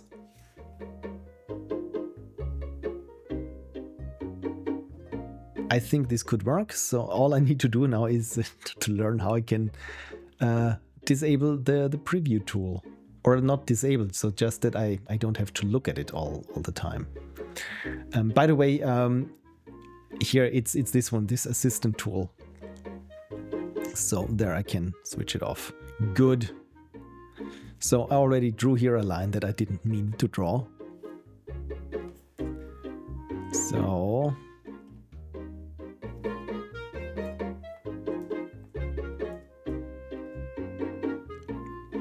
I'm just going to quickly erase it. So, thank you for spamming the chat with Ashley. So it took a lot of pain now just to draw a triangle. But again, I'm just sketching at this point. So here I want maybe to have here my logo or my type. So 3. Just roughly blocking out where the letters go. 3 button. So, okay, already seeing that I don't have enough room for jam. I mean, I could use a different font for that. So just outlines for that, which would kind of look neat. Or just write it on top, something slanted like this. But you know what? I think having something like this could Oh, I flipped it. could work quite well. So if I roughly center it, then this could work. So again, let's just experiment around and see, okay, if the vanishing point is really here in infinity, then maybe I could use the, can put the 3-button jam on top and really use here more of the lane for that. I think that could work, so that it writes a 3-button jam. The 3-button jam is written on top. So let's see. This one is here on top. This one is here on top. It's usually on top. Only here with Vim Jam, it's at the bottom. So I think I should also stay with that. Cursey says, is the Guitar Hero vibe gonna look good if vanishing point is in frame? In the game, it isn't. Exactly, that's the thing. But what, I mean, in Guitar Hero, here it just fades out so that you can see more of the background, right? Which is something that I hardly ever looked at. But yeah, that is really something that, again, let's try it. Yeah, I would say what I want to do is with the vanishing point, my idea for it is that since it goes into infinity, maybe there is some sort of big lens flare-ish thing where it... What am I doing? Am I just erasing? Yes, I just erased and probably need to select white as color. Okay, no, so that's not working. I need a different brush for this, so that maybe it has some sort of lens flare, or that it just goes into something like this, where it really comes out of infinity. Again, this is then something when I'm not just sketching, but actually I'm filling in the color. I'm just trying to find here something that gives me this hazy vibe, maybe some pastels. No, that's too strong. That's too strong. But apart from that, maybe it's here the opacity. But apart from that, I really love sketching with pastel colors, because pastel is, as you can see here, the tip of the pen is pretty broad. So what is most important is just that you focus on shape and distribution of light in the image. So this is why, as you saw, I start here with a gray background, and that is the reason, so that I can go brighter should I need to, and go darker also should I want or need to. So to really make stand out here this fretboard, then of course this would mean to make here the background a little bit darker. Maybe also here around the 3-button jam.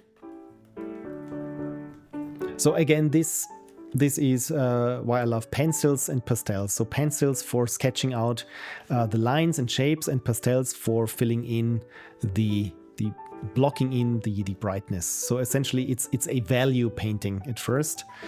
Let's make this here at the bottom a little bit darker.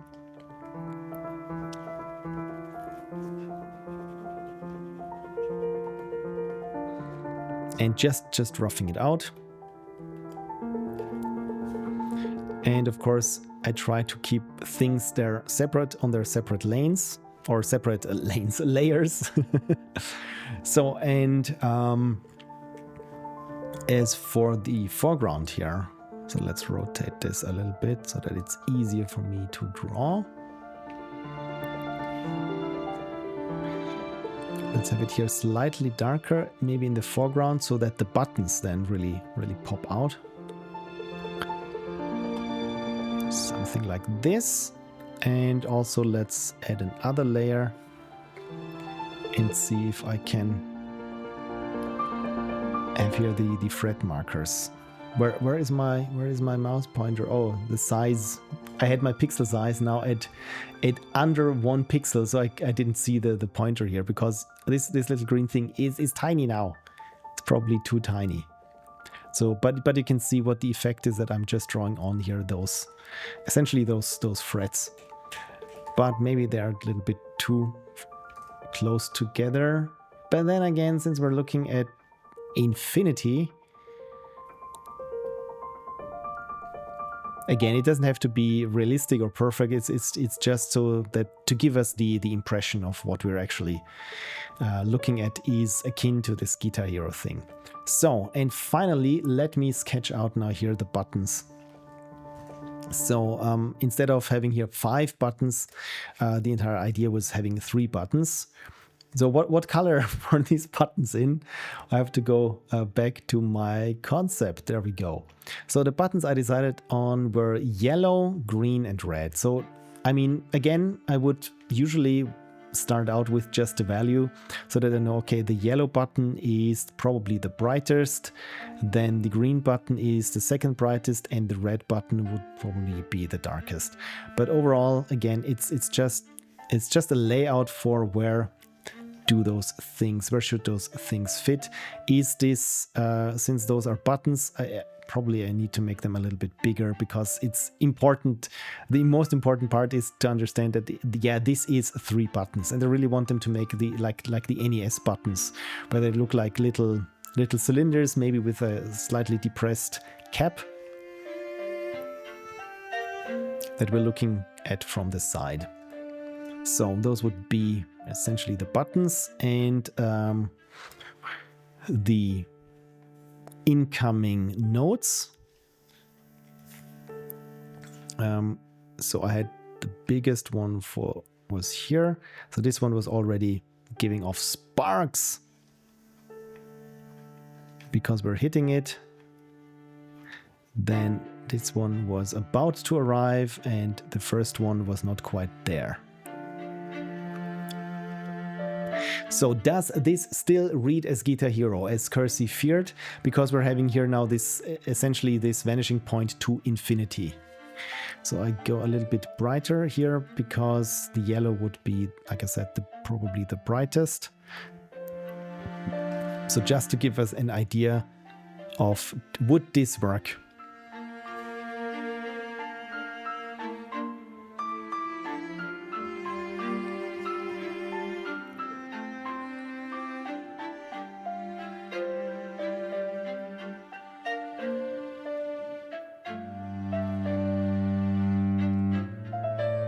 Does this read or look like a Guitar Hero fretboard to you? Let's make this a little bit smaller because it's always best when you look at things in thumbnail size. I always keep reiterating this. And I mean, it kind of works, but not quite, right? So I think Kersey was right in saying, yeah, probably it should not be this infinity thing. So if we change here this vanishing point to something like this, we can still have here this infinity glow at the end. Maybe then I need to make the buttons slightly smaller. Something like this. And as I had it here in my first sketch, that we have here the 3-button jam logo there on the bottom. Kersey says, maybe just viewing angle too low. Yeah. Because again, then it's harder to see the fretboard, and this is the entire... I mean, if you were in Guitar Hero and you wouldn't see too far ahead, then again, it's problematic. But we can see here already the differences here, because this one, I mean, it fades out, but again, it looks much more in perspective than, let's say, where was it? So when we compare, for example, this fretboard and this one here from Guitar Hero 1, we see from a little bit higher up than what we have here with Guitar Hero Metallica, which already was around after, I think, after Guitar Hero 3 or something. So the question is what people are most familiar with. And I think here with this Metallica thing, we're kind of close-ish to that. Maybe I could even, maybe I could even have it slightly less, so. Oh no, didn't know that this was possible, but it's kind of neat what I can do here in Krita, where I can just flip it in 3D space, like this. Okay, I think this would be my layout for this. So I think let's move some layers around a little and see if that improves things. If I put here this glow effect a bit further on the top, then you can see more here of the lanes. So the background is dark, I kind of like it. The fretboard is dark, I kind of like it. Then the individual fret markers are where they are. The buttons are okay. And yeah, some parts here are painted on the wrong layer. But overall, I think overall this could be a nice a guideline for how to draw. Good, so then let's stick everything that I got into a group.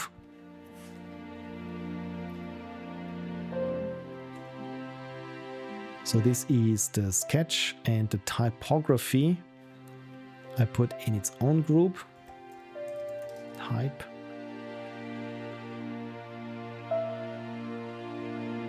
There we go. Have another sip of water, and then let's fill it in with more detail. So let's make here the opacity. Let's have it here a little bit less so that it just barely shines through. Also make a new group that I call, what should I call it? Clean. Let's be very optimistic and call it clean. What do we do? And this is sketch. One thing that I should try is maybe save this thing. So let's, I don't even have a folder for it yet. Here. 8 bits to infinity, 3-button jam. 3-button jam version 01. There we go. Good. So let's get back to our reference. And what I already see here is, let's use here this Krita hero. Let's use this image here for a reference. I clicked it and now it opens up the full website, which I didn't want to. So open image in new tab. That's always the safest option. Or was this the one that no, I wanted this one here where the background is a little bit darker. And yes, so what I can see here with the fretboard, it has these white outlines so that it very easily stands out against the background. And then it's a little bit darker, and so I think I can just mimic this. So this time I'm using, what kind of brush should I want to use? You know what? I kind of like the appeal there of the pastel brush. So you know what? I will just keep using the pastel. One thing that I need to be sure is that I'm not using, it's a little bit like with fonts or colors. Don't use too many fonts, don't use too many colors. And the same thing I would say goes for brushes. So when I'm doing like these sort of illustrations or concepts, usually I limit myself to like 2 or 3 brushes, maybe have one for the broadest strokes, one for everything that's medium, and one just for the details. And the other thing is that I also want to be consistent with my brush size, especially when I'm drawing lines, because when you draw a line and then come back to it and draw maybe a line that connects to the first line, but you don't know exactly what the size of the brush was, and then it's slightly smaller or slightly thicker, and it looks a little bit wonky. I mean, of course, granted, if you want to go for wonky, go for it. But for me, this usually means that I want to say, okay, I'm using here a size that I know and can recreate. For example, like 10 pixels or something. And then I know, okay, whenever I draw here a fine line, it's always going to be here in 10 pixels width. So the fretboard here is, interestingly, it doesn't really have a termination of any kind. So I will just draw here a white line and use that, and already you see here issues that I didn't fully hit here the center. So maybe let's do something about it. So why did this happen? Where is my vanishing point? No, this was the wrong. This was the wrong icon. There we go. So vanishing point. Here we go. So, and I'm using this one here that goes slightly outside. Good. Let's see. Yeah, so it overshoots just a little bit. That is good. So then let's add the other thread markers. I think they're also white.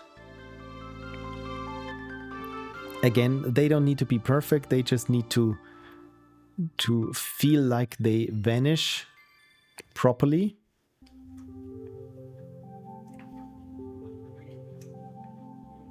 With the perspective, as always, there is probably a formula of how to do this, but I don't know it, or I don't really care of knowing it. So what I'm doing now is I decrease the size of my brush slightly, because again we're going to infinity, and probably I want to also fade here out with the opacity, because again there will be something will be on top, so it's not really important. So just that, again, just that it feels kind of perspective-y. Yes, that is a word, perspective-y. And I realize here, oh dear, that I already went here a bit slanted. So yeah, let's make sure that this at least stays level. That's the word. Okay. Again, this will here in the end be overlaid by a big old glow, so I don't think I should be caring too much for it. So I'm already decreasing here some of the opacity, and we're good. Yes, the automated unicorn stares into the distance, because that's good. We have a vanishing point here. It's that sort of perspective there. So if I disable here the sketch so you can see what I'm doing, so I'm using an eraser so that I'm having here this fade out effect. Right, okay, so the next important thing is that we get correct is, of course, here the notes coming in, and which one is my reference for that? I mean, we got them here quite nicely, but I want them when we're hitting them and they're really burning, have this little flame effect that I'm looking for. Hopefully, yes, there we go. Because this game is so prevalent and so well remembered, it's not too hard to find a reference of something that you're actually looking for. I thought I just clicked it. Where is it? Because yeah, this is the one that I want. View website, open image in full screen, error access denied. Was this page helpful? No, it was not. Because I think websites don't like it when you go through a search engine and try to circumvent whatever it is they want to show. Because when I click view website, then of course I got this. And so there we are. So, okay, this we got a high-res version of what's going on here. And so here these buttons are raised, and I like that there are these rings here at the bottom. So maybe I can also make use of this. So, and those are really just glowy lines. Alrighty then. So, should I go with that, or you know what? Let's do first the buttons so that we can be sure that it always hits the buttons. So let's go with thread outlines and button one. I make one button, really perfect trademark, and then see if I can just copy it. So, how to do this? Well, we start out here with an old ellipse. That should be about 1/3 of what we want. Since we want to have 1, 2, 3 buttons, it should roughly have the size to match. Okay, so this is already good. So I will duplicate it and move it down. And then draw the sides. and do some hidden line removal. That's tedious. Let's go with opacity 100%, then it should be easier and better looking.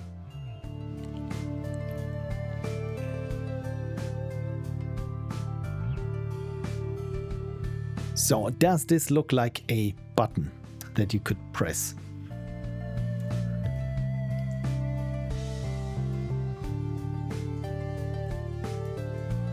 How can I duplicate the layers? What was the shortcut?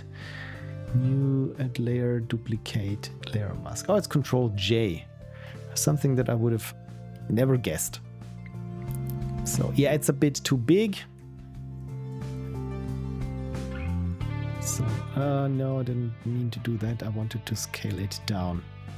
So I'm overemphasizing the button shape by scaling it a little bit higher. Something like this, because again, it should be super clear that we want 3 buttons.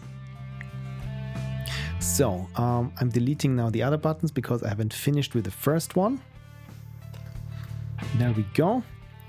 And let's see where the light is coming from, because we want to shade this. And the light is coming from pretty much all the sides. So we got some rim light going on. And when I zoom in here, I mean, since it's supposed to be some sort of a metal, then of course it's shiny all over, but we have, yeah, probably a light from the top that is illuminating these. Good. Okay then.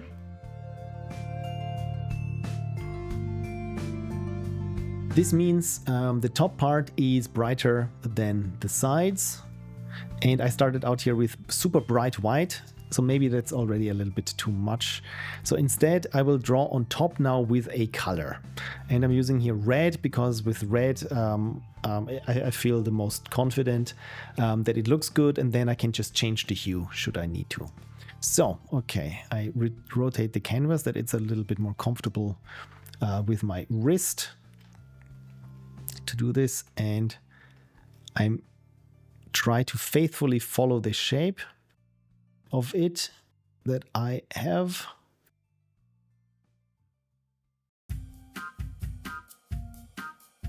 And try also to mimic here the lighting. So not yet, I'm just filling it in, but once I've filled it in, then I will worry about shading.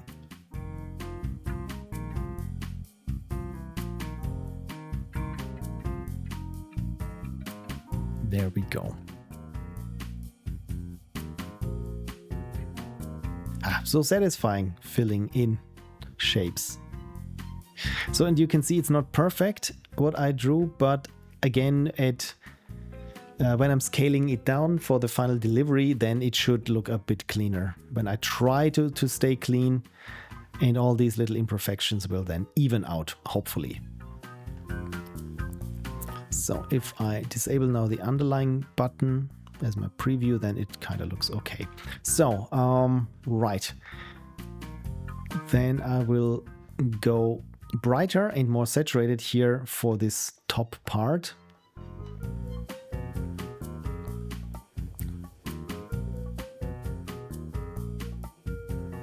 Oh, that's so wobbly. Again, flick of the wrist, flick of the wrist.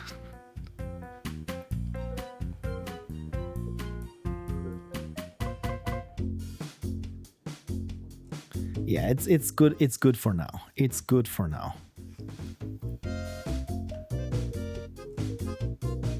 Hopefully. So once I have this filled out or filled in, then I can lock now the transparency, which means right now I can draw wherever I want. But once I have locked here the transparency, then all I can do is draw inside the pixels, sorry, wrong shortcut, draw inside the pixels that have already been colored in.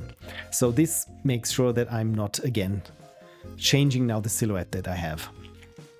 Right, so we have this one here bright, this one dark, and now I feel like I just want to try and shade a little. So I'm using now, I'm blending essentially as you would do with, let's say, oil paints, but on the palette. But instead, sometimes this is also what I do with oil paints. I blend on the actual picture on the canvas and hope that it looks all right, looks good. So to be able to gauge better what I'm doing. Right, I meant to say that I wanted to have it a bit of this NES button feel with these kind of slight depression inwards. And what I also like about the NES buttons is that they always have here this sort of soft rim outside, and maybe I can even find a way to add a little bit of specular highlight on that. So when I zoom out, I would say, well, it kinda looks like a button with a slight valley inside of it.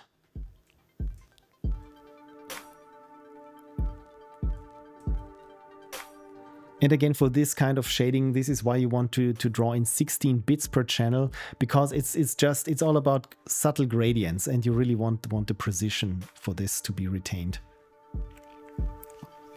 So yeah, for now, let's just say that is good enough, and I will do now the shading part there. And since this is a cylinder that is slightly shiny, I'm only doing here lines from top to bottom. So no lines that go like this. So this looks a bit like it's anisotropic in its reflection. So and here at the bottom, maybe also make it a bit darker so that it looks a bit like shadows. And so what I said is that the light is coming from top and from pretty much all the sides, which means that it's likely that we have a rim light on all sides, so that it's really illuminating here the sides. Probably not too much at the bottom, because this one will be in shadow. Yeah, the rim light, not ring light, looks a little bit wrong here on this part. A little bit too soft. Or maybe I will just draw it on in the end, because I feel like I can't get it to look right. So should I go a little bit darker here? Just maybe here in some places, and maybe there on the outside, where essentially we're reflecting here the outside of this fretboard. So I'm soft here, but probably shouldn't go too soft, otherwise everything just gets too muddy and blends too far together. I think I already went too much there, because again, you want to just have an accent that is a little bit darker, because if you do too much accents, well, then it's not an accent anymore. So I think this is the trap that I already fell into, so probably need to even this out again.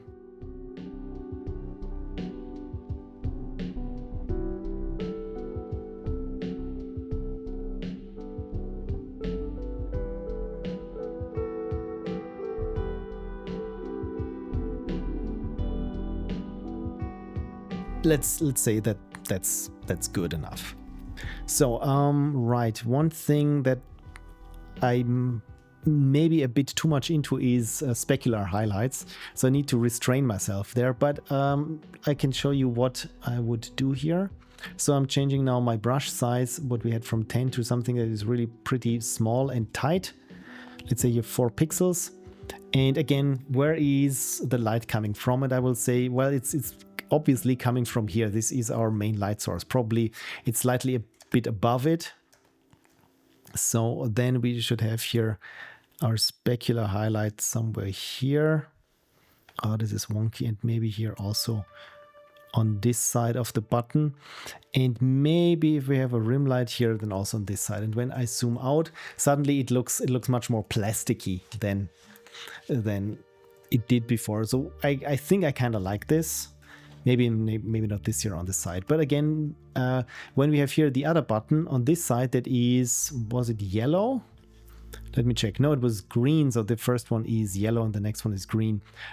Then we can maybe have here some light reflection of the button that sits right next to it. Again, this one is red now, so well, that's the wrong color. But I already used this here, what I showed you in the beginning. I'm having here a red background and I'm overpainting it with green, and it's not becoming just dark or something. So undo, there we go. So yeah, this is the specularity. Probably I will draw it in at the end. So for now, I will just say, is this button complete? And I think probably not, because I want to draw something here at the bottom as well. So here it has here these rings, and when you hit it, it really elevates here out the button. So I would say maybe let's try some sort of ring there. Kersey says, looking like a nice and shiny button now. Thank you so much, Kersey, for paying attention. If it's nice and shiny, then I'm happy with it. This is always with me with texturing. Either things are too shiny or too dirty and messed up. So I have to really to try to strike a balance there.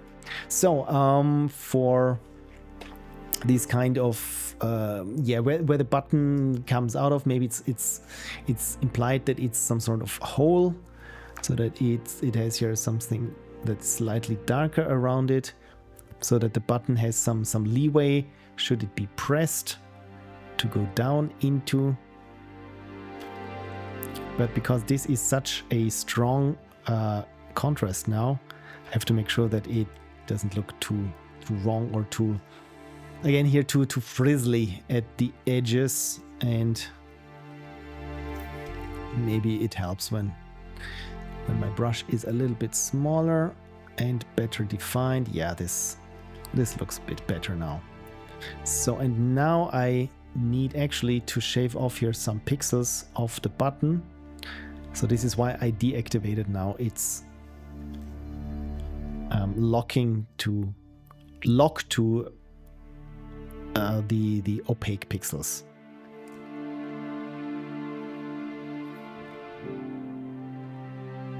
So I would say that this is a nicely defined shape. So now let's try and see if I can do something about this. Like I said, this ring thing that may or may not work. So let me just try. So I use here a default-ish gray color and go slightly larger here on my brush size. And yeah, the gray that I chose was almost the same gray here as the background, so it's hard to see. So maybe we already want it to be this signature purple. Of course, that it's the right kind of purple. I need to make sure that it actually is. So I go here to 8 bits to infinity and just copy out here the colors and paste it there on its own layer. And the image data you're trying to paste has no color profile information. How do you want it to be? So we know that it is web and sRPG. So this means when I paste it, it should look the same as it did here. And does this look the same? Or was it pasted in the monitor color space? And I think it's the same because the monitor is also set to sRGB. So I will have some more water.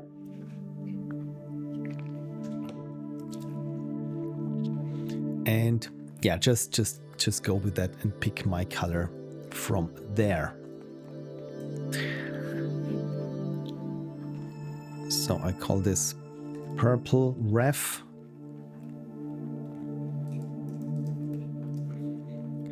And let's just paint it here.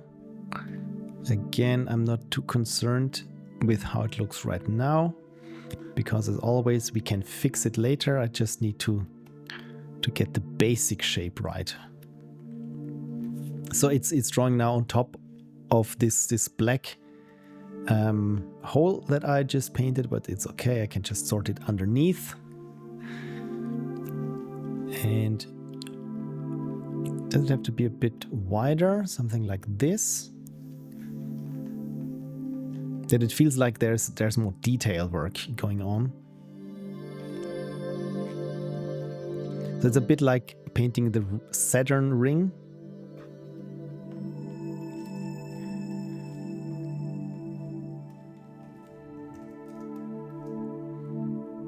Of course, now it depends on the actual background color. So maybe, you know what, before continuing here with the button, so let's stick this all in one group.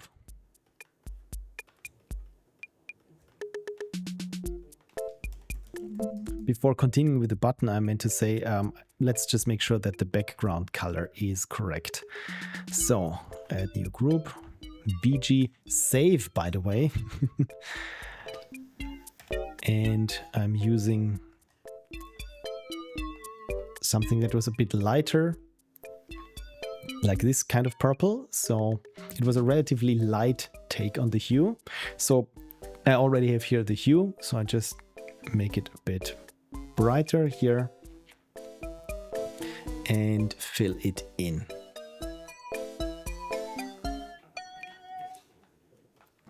I think for this it's perfectly fine to use the lasso tool.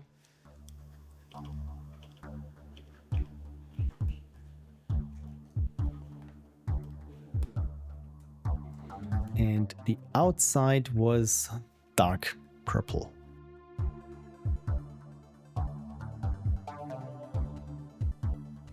Like this. Again, we can still change the color gradient later on should we need to, but overall just laying something in that I can continue to working on the button.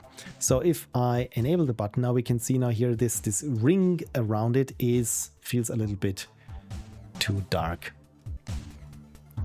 So let's get rid of the current selection that we have. How do I do this? Select, deselect. Okay. So where is our ring? It's this one here. So let's first change here the lightness. Maybe that's something that we can do.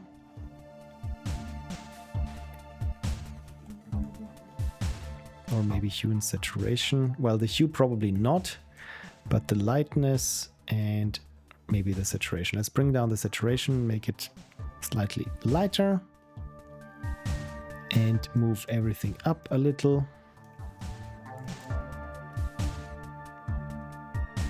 Like so. Well, this looks like a button, but also somehow like, I don't know, a cake or something. So, yeah, I want to keep here this ring some more attention.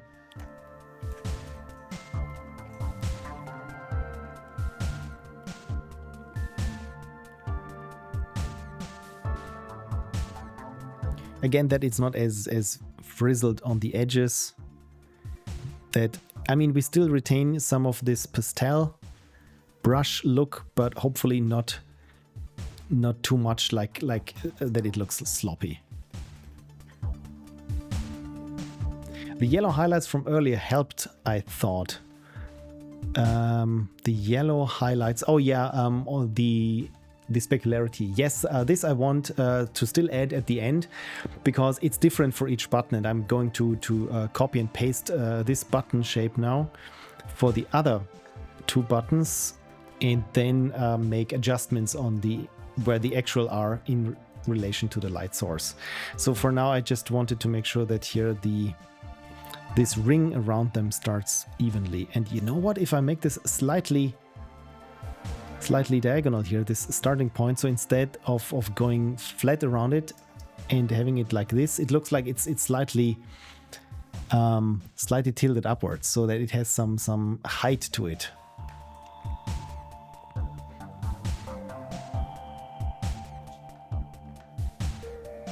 Yeah, I feel like this helps with figuring out what the shape is.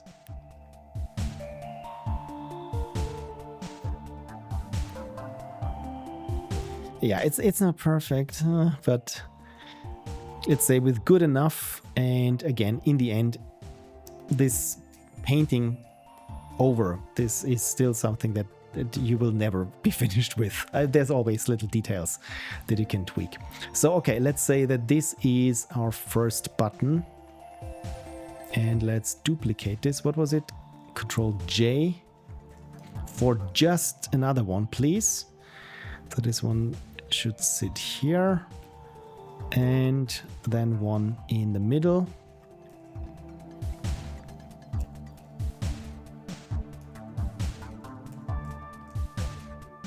Did I copy it? Just once, okay. Control J, there we go, copy of button. And they're slightly too large. So let's spread out the buttons there on the side, perhaps. And the first one.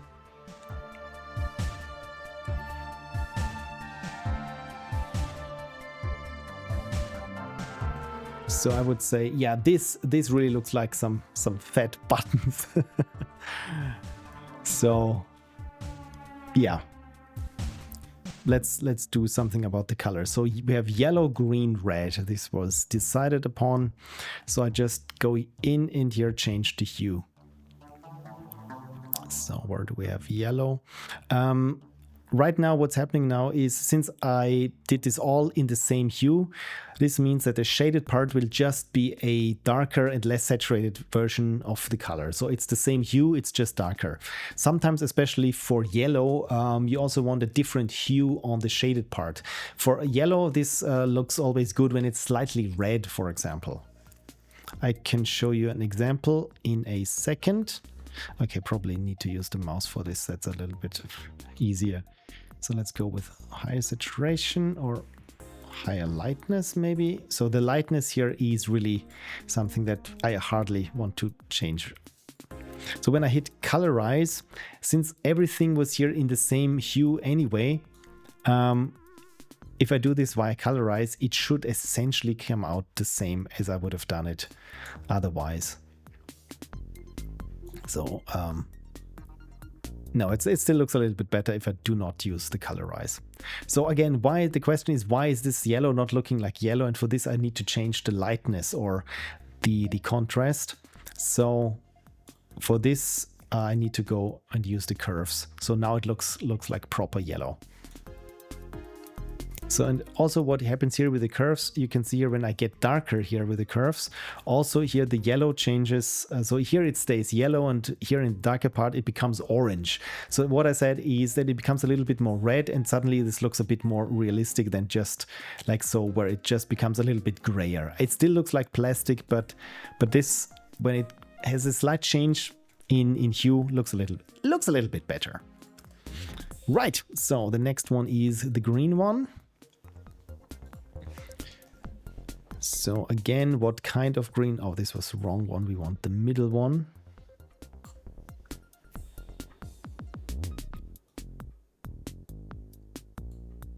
Why can't I change the... what did I just do?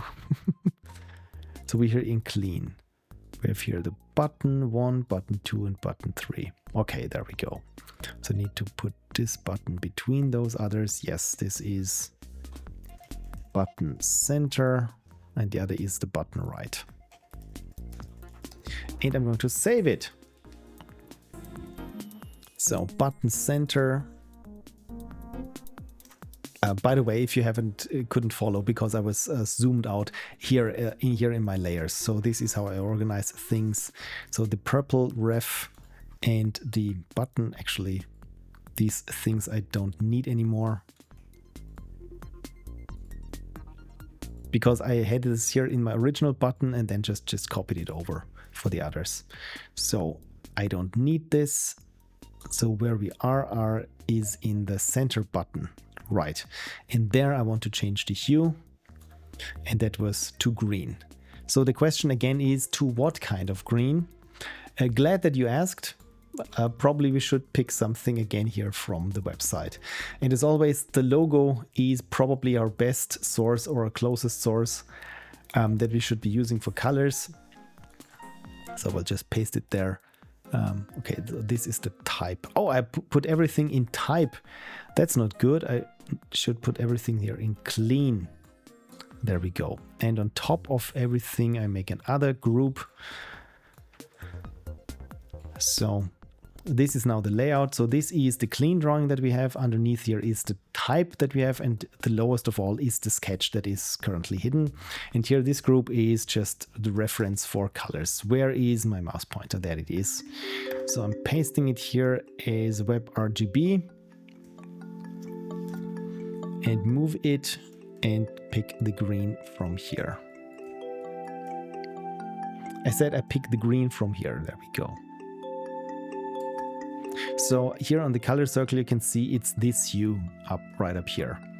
So, and how do I make sure that this is the same green? Usually I have, when I'm working on colors, I have a vector scope that is a readout that really plots me all the hues and saturations of all the different colors in an image and their distribution. And so when I see it there, okay, this is my reference and this is where I'm currently at, then I can see if I can get them to overlap perfectly. I don't have this here, or wait, do I? Yes, I have. So I can, first, what I do is, if you don't have something like this,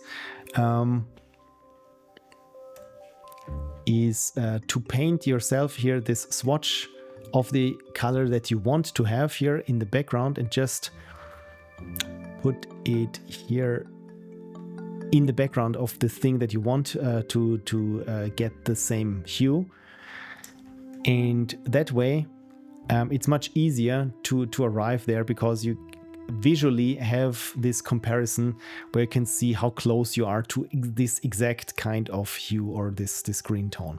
Of course, like I said, it would be, I think, for example, this one would be relatively close. It's still a little bit yellow there on top, but overall I would say something like this. Let's go with maybe here a hue shift of 82 would be the best one. But like I said, I have a tool that does this plotting for me, and this I actually bought, that is called Scopes. And there we have it. So this yellow region here, I think this is already the region that is currently being selected here by Scope. And you can see here that, okay, when I zoom in, things change here. Probably shouldn't be doing this. So, so instead of zooming in, so this is now an overlay here on top of my screen, and it pertains to this yellow rectangle here in the center. So what we're seeing here is, oh, damn it, I shouldn't zoom in, right? So instead I will try this. So what we're seeing here in this circle, this is the color spectrum essentially, and it's mapped in a clockwise fashion, and in the center is plain white. And then you have little boxes. Let me try to zoom in again, despite not it letting me. The boxes will be still there. So this is plain purest yellow, this is purest green, this is purest cyan, and so on and so forth. And this eye here is usually the skin tone indicator, and up here is red. So what we want, or what we're gonna see, is here our green should map here somewhere, and this is, yeah, these are now the two different greens, and this little line here to the right is actually the purple here of the background. So since now I have this open, this updates live, and now you can see here, this is much easier now to have here this overlap. So I actually was pretty close, but not perfect. And now you can see here, the hue is actually 102, this hue shift. And so having a tool like this makes it, I wouldn't say trivial, but much easier to match different colors. One thing that you also notice here probably is that the one line of the green that I'm shifting is longer than the other line of my reference. What does this mean? Well, this means this is our saturation. So when I decrease the saturation, you can see here this line gets longer or shorter. And so color grading or color matching in that sense is just to try to get the relevant colors to overlap like this on something like a scope. And again, you can do this by eye. It helps if you have a somewhat calibrated monitor. But of course, if you have some sort of tool that helps you with that, it's much easier. So for those interested, what I'm using here is the Scopes 3 app. And I bought this on Gumroad a while ago. And yeah, also down here, you see here, again, I shouldn't be zooming in because it messes up here, this overlay.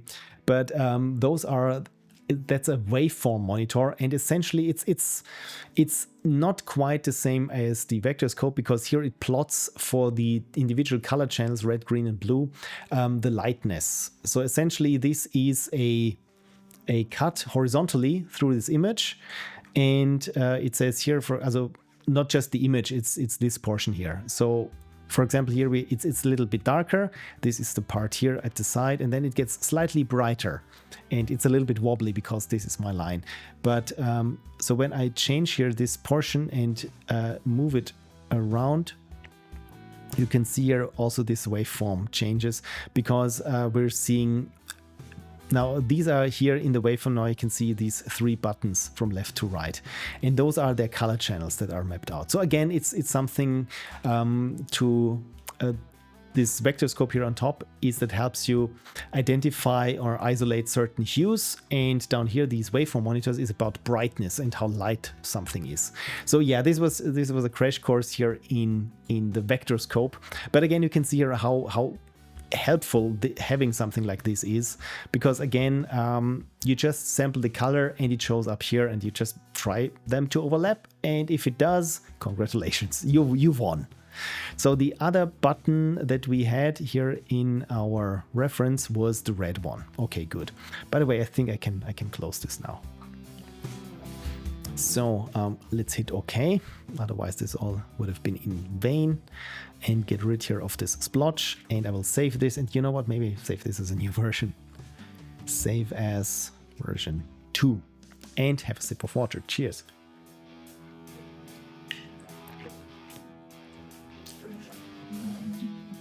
Good. Okay, now let's continue making these buttons look nice and shiny and that they have some sort of depth. And so these rings here, for example, they are now the same for all buttons. And you know what? That I can work on them better. I will just pull them out and bring them into their own group. Or maybe not just their own group. I can just merge them and let's call them rings. And here in the hierarchy, again, it's super small for you to follow. I just put them here underneath all the buttons. So, and of course, I will lock their transparency or their opacity. So again, now if I paint over them, I'm only affecting them where they are. So for now, again, I'm not quite sure how I want it to look. So maybe have it here a little bit darker. And just keep here like the edge a little bit brighter so that it looks a little bit like metal. And again, just hints at a bit more detail. That's the word. So I'm just faking here some sort of reflections, or not faking, more like implying. Okay, something is being reflected here. And the light, of course, if you remember, that will be on top. So maybe for this, let me zoom in. For this light, I just make sure that this part here is relatively bright. Maybe also here a bit. So essentially just implying that it picks up the light here. And oh, this is already gray. So let's make this really white.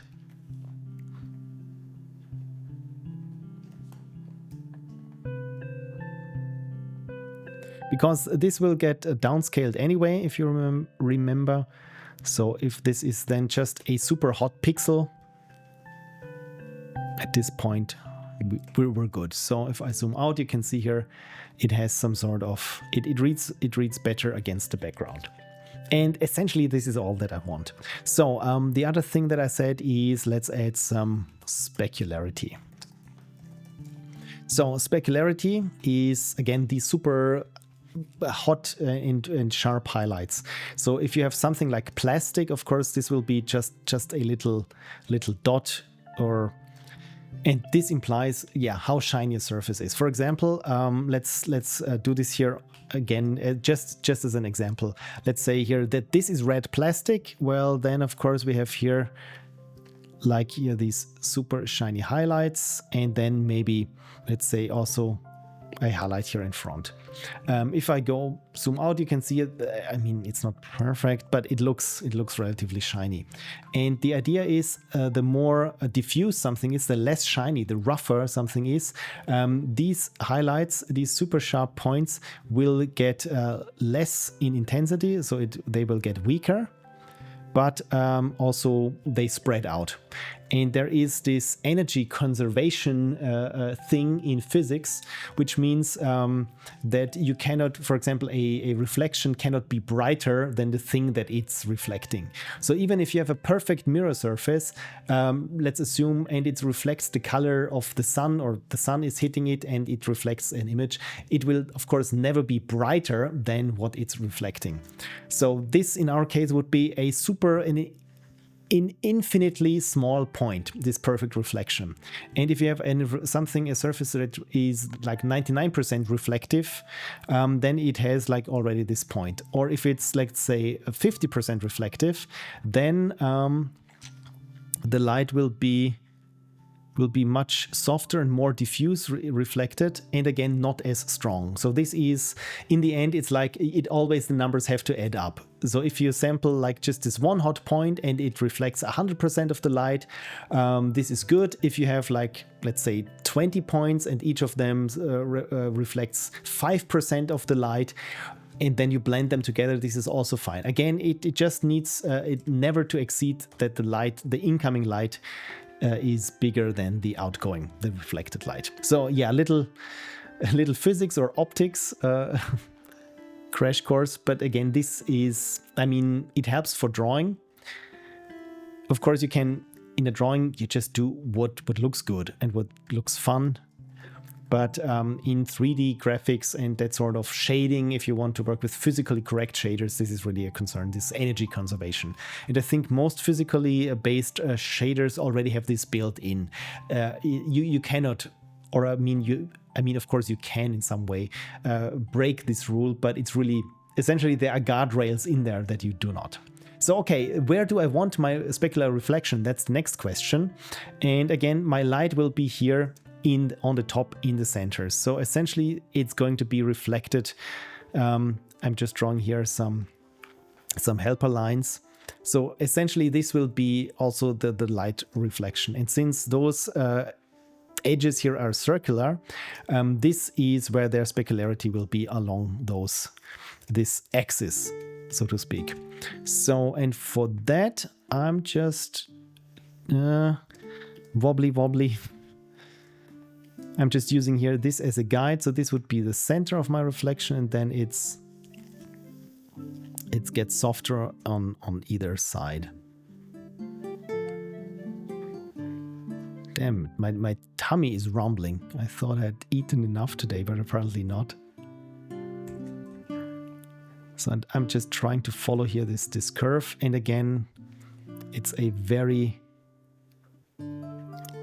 soft, well, not soft, very sharp highlight, so that when I disable here my specularity and we zoom out, that again you can feel it, that it feels shiny, it feels plasticky, but it's also not, it doesn't look too incorrect.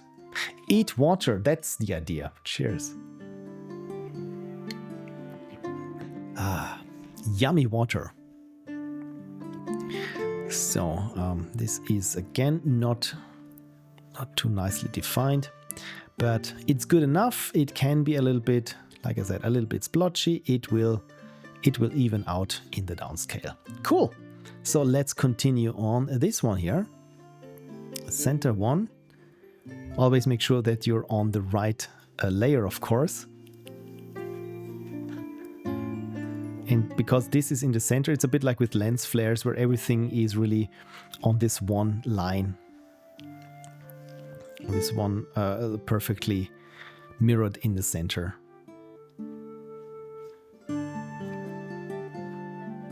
There we go.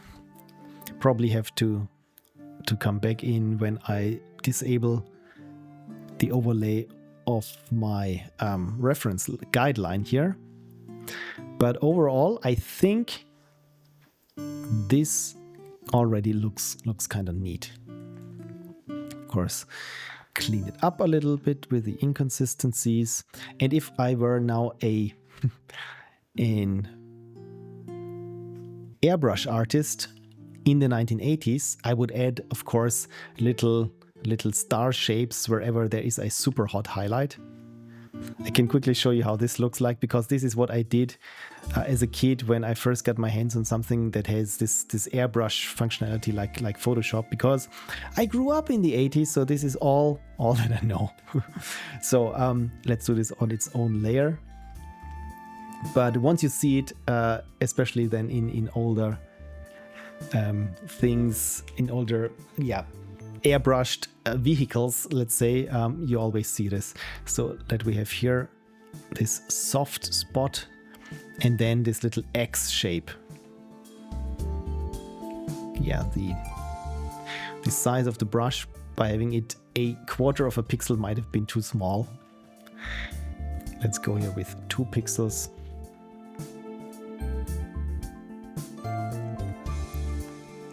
So something along those lines. So this is this prototypical airbrush star shape. And of course, once it's again with like with me, with specularity. Its use is inflational. Once you start doing this, then you find places where it can, maybe it would fit here as well, and here and here, and maybe here, or maybe there even a bigger one. And yeah, so again, if you want to go full 80s airbrush art, then you can with that. So looking at it in smaller view, it kind of looks neat, right? I think we're halfway there. That's a function of the lens in photos, right?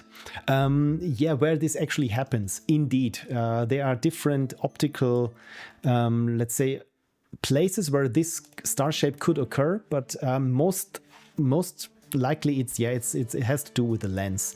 I mean, this little when something has this little glint outline, not glint outline, this little dot, this soft dot that glows. Again, I'm using here a wrong brush. Let's go to Photoshop, where I have my super artificial Photoshop brushes. Just real quick. So how those star shapes appear in lenses, or where they appear, is if you have, let's say, a super bright light somewhere. Usually it could be the sun in most cases, and essentially it should be just here a super white little dot that's happening, and this is the ideal. And the better your lens and your camera and your film back, I mean, we hardly photograph on film anymore, your chip is in the end, your sensor is, the better this will be. So essentially the sun would be, in an ideal scene, this super bright spot when everything works together.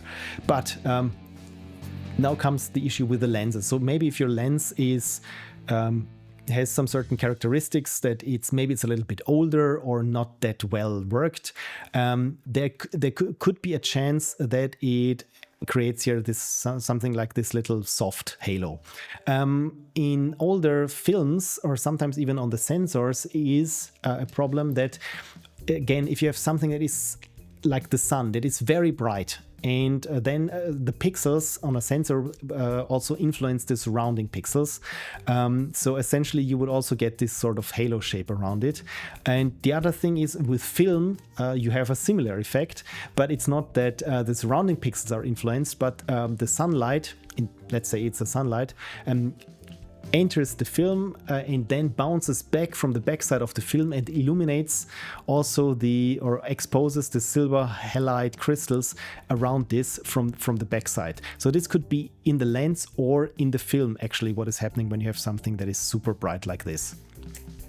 So as for lens flares, for example, sometimes you see lens flares that are octagonal or hexagonal or other kind of shapes. And this has to do with how many blades in the aperture are and how close the aperture is. So this defines the shape of the secondaries of the lenses, of the lens flares. The ghosts, as we call it, and also defines the star shapes there of a highlight like this. So it depends on, let's make this a bit smaller. So for example, if you have something that looks like has a star shape like this. This means the aperture was pretty closed at the time of taking this photo and had like 5 blades. So just so that you can imagine what this looks like, let's go 5 blade aperture. How it looks like in the lens. Yeah. So in this case, it's a hexagonal, but you can see here when you close it all the way down, essentially here at all the edges, this is where one of these light streaks forms. And so in an actual lens, when you look through it, didn't I just click it? So yeah. And also your bokeh highlights in the background, they always follow here the shape of the aperture. So that's one thing of getting to the star shape. But then, of course, there is star highlight lens. What's it called? So they have inside of the lens, yeah, exactly these kinds of star shape. But that's actually not what I wanted. I wanted to see how this, to show you how this happens in the lens. So essentially, you can also get to this kind of shape here is through having a very fine grade or very fine grid right in front of the lens. It might be not something that you see, but that only gets reflected when you, well, not reflected, refracted, where the light hits this grid right in front of the camera, and then there's this kind of weird phenomenon like suddenly showing a cross star shape. And for example, this is what I was shown in photography class is when you have a very thin pantyhose, when you put it right on top in front of the lens. Well, when you look at it, it looks a little bit softer, the image, but you wouldn't really see it. But as soon as you have a super hard, hot point light, then suddenly it essentially just blurs out into this cross shape. So again, this is where light is being reflected at what point in the optical path. So yeah, to answer your question, yes, it's a function of the lens in most cases. Okay, back to our little drawing here. I just noticed that, you know what? It looks, the buttons could have a little bit more of this kind of depression, this is it called a mold in the center? I only know the German term. Let me quickly look it up. dict.leo.org. That's my go-to dictionary ever since school. So Mulde, that's the German word. It's a depression, a swale, a recess, a mold, a skip, or a hollow. So again, yeah, this little thing in the middle. You're very welcome, Kersey. I hope it wasn't too verbose. Right, so as for this here, I probably need to get this a little bit darker here. Let's try it here with the yellow so that I can test the waters here and see how this looks like when I'm smaller. Yeah, now I think that's already enough. So it feels like here this wall needs to be a little bit darker. Same thing here with the green button. And always now have to make sure that I'm painting here on the right layer. This might be a little bit too dark even.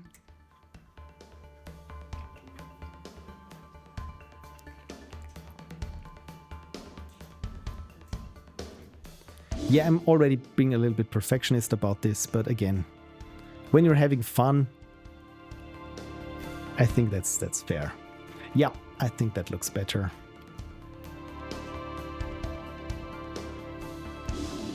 And JazzNack72 is here. Hello, that's a big cheese wheel. Oh, damn it. It should look like a big button.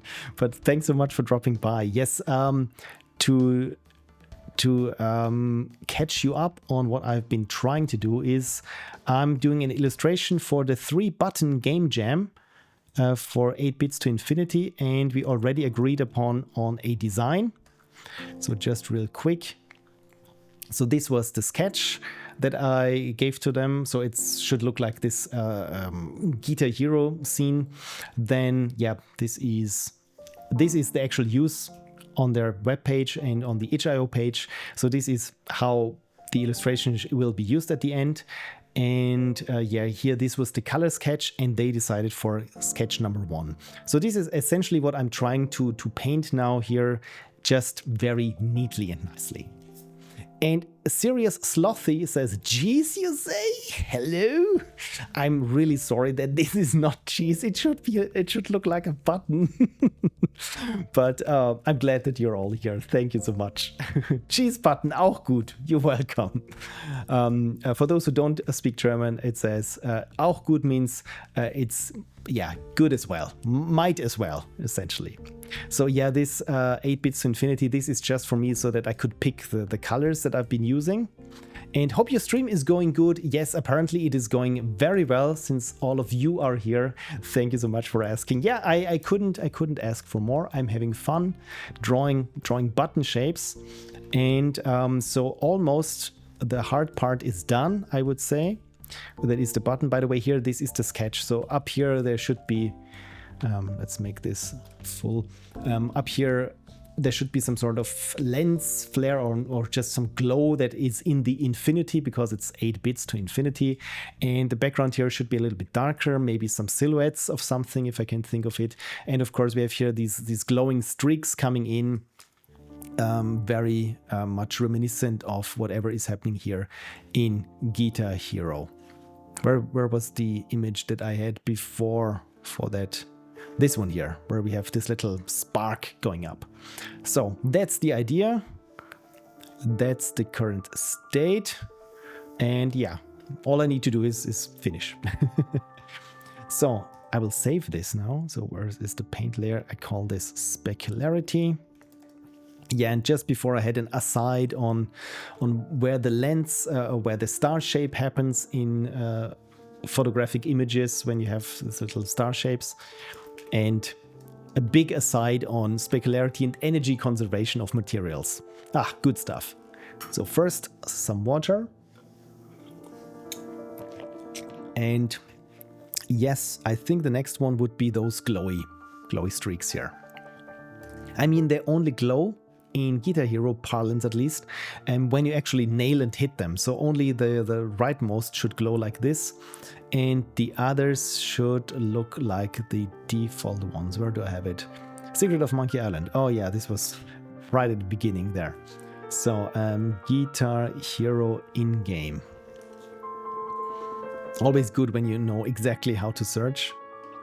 Yeah, and I think this might be... Make this a bit bigger here. So they only glow, of course, when they are being hit exactly, and the others are still here looking up, or well, not looking up. This doesn't mean anything. They look the same but without the glow. So let's get us one. So where is my reference for the vanishing point? Switch it on. There we go. Don't move it. No, I just had it here in place where I wanted it to. Can I undo this? Yes, I could. And so I will be using here a good old line tool, and with a size that is not too big, and just pick here the color. Okay, so how is it doing it? Everything in that case has here the same color, because I think they triggered the rock meter. So yeah, but here it's always the color of the lane they're in. Good to know. So we have here the yellow, or which is hitting the lane, which is the center of the yellow button, and this would be here. Let's go with yellow. Let's make it as long as I want it for now, and then I can of course trim it always down. So this one is it hitting here in the center, and the red one is already, at least in the sketch, is already hitting it. Something like this. Okay, so this is our reference. So turning off now the vanishing point. And let's have another look at our concept. So yeah, these are coming in one after the other. So I think the yellow one, yeah, I think we can trim the yellow one. Well, not by overpainting it with red, but so the green one, let's say, can start here in the center of this fret, and the yellow one can start, well, right on this fret, I would say. So, and the green one stops a little bit earlier and the red one earlier still, something like here. So I think that this gives us a pleasing direction, I would say. Right, now what we have to do is paint it in and make it look nice. So I add a new layer and I save this as a new version, lest I destroy it, what I already have. And should we start with the glowing one? Would this be fun? No, let's start with the default ones. So I'm going to pick here this average in between yellow, and let's rotate this a bit so that I can so where my wrist, again, when I'm drawing, I'm rotating now the canvas so that I'm always at a comfortable position where I'm drawing. So, and let's make this a bit wider so that it's really obvious what is happening here, and have it taper out into the distance.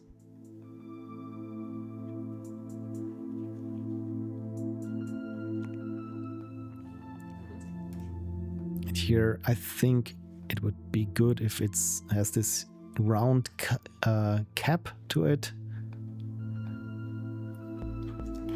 I would say feels kind of neat.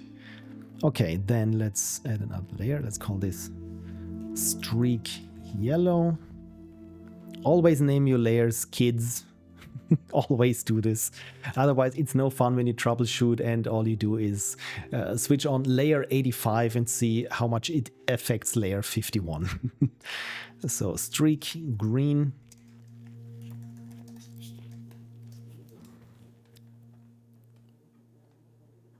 So like this.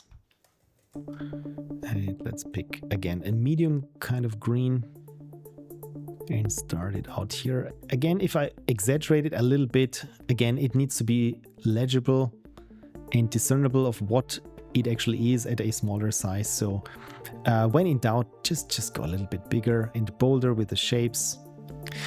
Serious Slothy says, sweats in every layer, just title layer 1, layer 2, layer 3 in any of my projects. I totally get it. And you know what? It's not that I'm doing this myself. I'm just preaching it, which is much easier. No, I started relatively late with trying to name my things, because when you're in the moment, of course, you don't have time for this. You just want to draw, you're in the flow. But what I realized is, you know what, when I'm done drawing, when I feel like, yeah, my brain is tilt and all I can do is do something rote, like naming layers, I just take the time, like 10 minutes at maximum if you have a lot of layers, just to organize layers. And the next day when you come back to your project, my God, you will thank your past self for doing exactly that. So this is why I say usually I separated these tasks of, okay, now I'm in creative mode and now I'm in the uncreative fixing mode or organizing mode. And so they don't have to happen at the same time. It's just that you don't forget it. And of course, this also means that, oh my God, I should never forget to name this layer or move this file to that other drive later. And for that, notepads always have a notepad and a pen handy. So I realized that this gives me peace of mind when my brain says, hey, this is important, don't forget it, I will stress you out until you do this. But the other part of my brain says, no, we're in painting mode, I don't have time for any rote organizational tasks right now. And so, yeah, to appease both sides, I say, you know what, guys, I will just write it down so that I won't forget it. Yeah, Zero Slothy agrees with a Slothy noted emote. By the way, very, very cute emotes. So, okay, since this streak is going to happen or be occluded anyway, after behind this button, we should be fine. So let's rotate this back and see where we are. And disable my references, so when I zoom out, so okay, good. Even at a very small size, this still looks what it should be. So we have here streak yellow, streak green, and just called streak red. There we go. And Kirsty says, yeah, writing stuff down, it's really it's something that of course your parents probably have told you, hey, just make a note of it, write it down so that you don't forget. And you say, Mom, I'm 14 now. You don't have to tell me everything. Of course, I know to write things down. I'm not stupid. And then I didn't do it until I was in my mid-30s.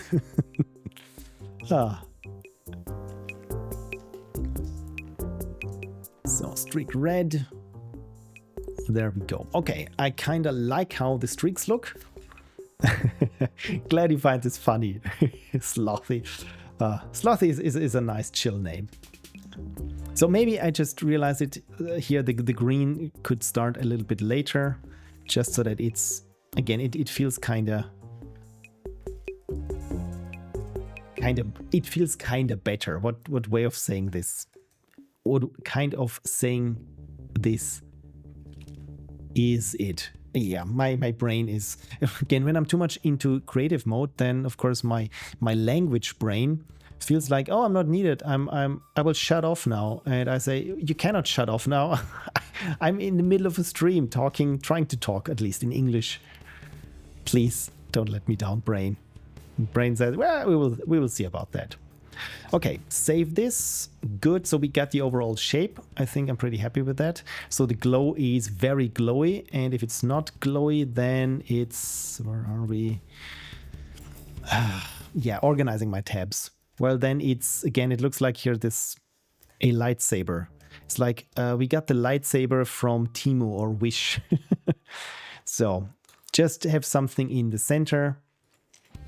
And that should be it. So what I'm doing now is I'm just, again, locking the alpha and having here in the yellow, just picking a very bright yellow for the center. Maybe I even can do this with the line tool. I mean, yeah, it needs to taper out towards the back. So probably we'll do this manually, something like this. Yeah, this looks okay-ish. Again, it will be scaled down anyway, so I'm good with that. We can even go a bit further in and have here like this hot highlight. Again, you know me, I like specularity and hot highlights and glow effects and colored light sources. That is my jam, and I need to really reel myself back in. Slothy says, ironic because I'm probably one of the least chill people. Oh, really? So then being a slothy, calling yourself slothy is more aspirational then. I should be more chill. I should be more like a sloth, the squirrel said, and downed the next espresso. So why is this not? Of course. Okay, other thing, drink every time you're on the wrong layer. Okay, you agree, Slothy. Yeah, I'm a big espresso hound myself. I had like 3 coffees today and I'm feeling spectacular.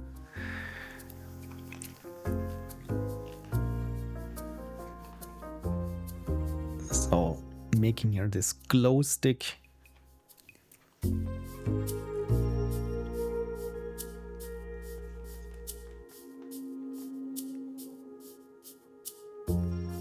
Needs to be a little bit softer, perhaps towards the edges. Thank you, Kersey, for feeding the automated unicorn coffee. It will stay up all night as well. Good thing is, I'm probably also not asleep. So let's continue here on the red streak. And again, this one should really glow, but again, that is the next thing. How do you make something look that is already super saturated glow? And that is again another lesson in color and color theory and color management, so to speak. So back to Photoshop, demonstration time. So let's assume we have a color that is super bright and super saturated. So let's go again here with red. So I'm having here my red is the RGB red. It cannot be brighter or more saturated than this. So let me draw this again. I cannot right click here. Of course I cannot. So this is, let's make this a hard red. So again, this is the brightest red that we have. We cannot get any brighter or more saturated than this because we're limited by our gamut of the display, or at least the color space that our document is in. In that case, it is sRGB or Rec 709, so this is the lowest common denominator. So, and then there is, of course, HDR rendering that has been around since I think the days of Half-Life 2 even, where pixels could be brighter or darker than what actually the display could display. So you would have this floating window where it says, okay, when you're on the inside, where everything is dark in the inside of buildings, then we shift this window down so that you see the darker portions of the image better, and everything that is of a certain brightness is just clipped, is just white. And when you go outside in the game, then we shift slightly to the upper part, and then everything that is inside buildings suddenly becomes dark and just black. So this is the very naive way of doing things. Then of course the same thing happens, colorist, with digital colors, digital cameras, where for example, if you have neon lights that you film with a digital camera, or fire, again, because neon light or fire is really something that is super bright and super saturated, and that's the thing. So traditionally with digital cameras, what happened was, again, the sensor couldn't take this sort of light enough, and then it would just clip, and everything would for example, if you look at older TV shows or something, and you look at the taillights of cars, and they are super red in the night somehow, and so what usually happens is that they look like this, so that they are red on the outside and then they're just yellow in the center, because the camera cannot take or record more of this kind of information. So now with digital motion picture cameras and also digital single lens reflex cameras, and also now with phones nowadays, they can capture much more than the display can display. So we need a way to map these things, and this is usually where tone mapping comes in. So essentially the question is, how do you map something that is outside of the gamut into this gamut so that it appears correctly? So the naive approach would be just to clip it off. So for example, let's say here we have the outside of the red, or the center of this red blob here that I just drew is much more saturated than the outside of the red. But again, since we're just clipping off at the gamut level, we cannot go outside of this gamut, so there is nothing that we can do. And to finally answer the question, how can we display something that is super bright and super hot and that is outside of the gamut? So one thing that we've seen is as digital cameras, the old ones with the CCDs did it, is just to clip to a different color.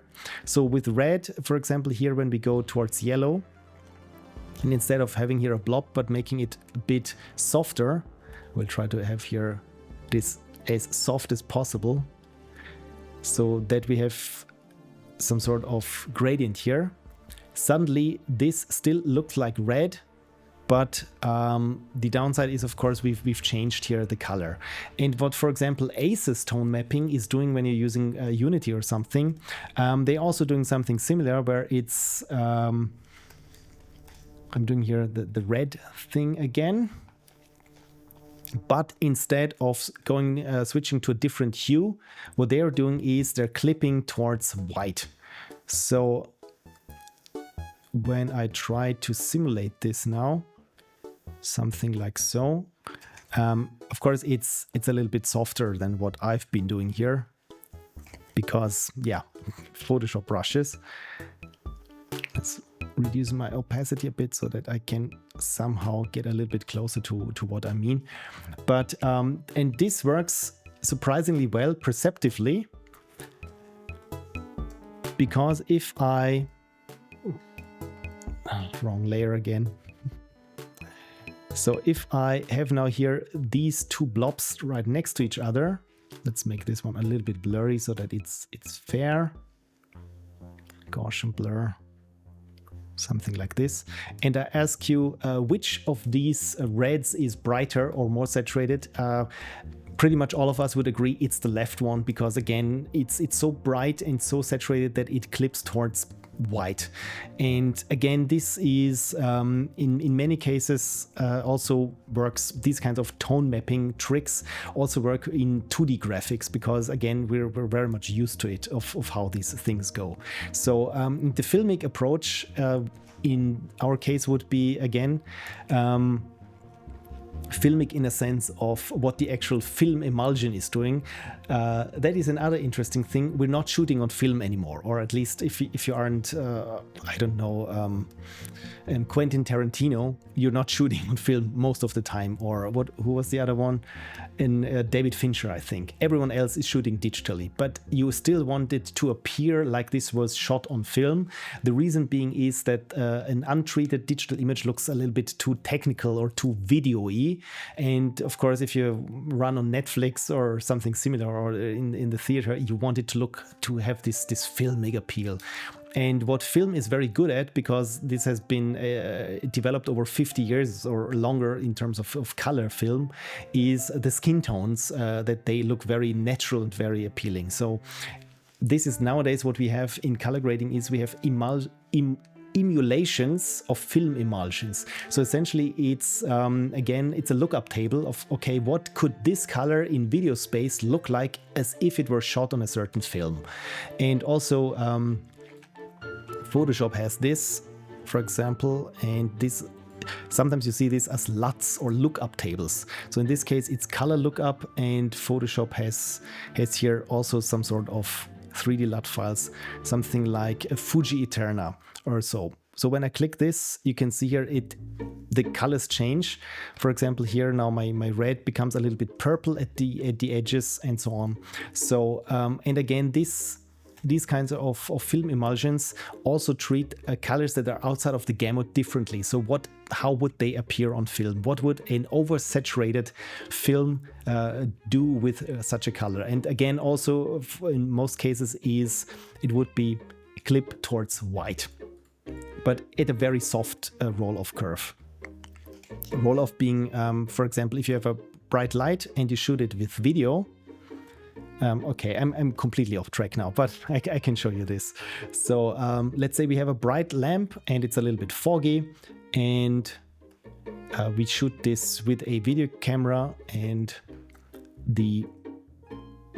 okay, here we are.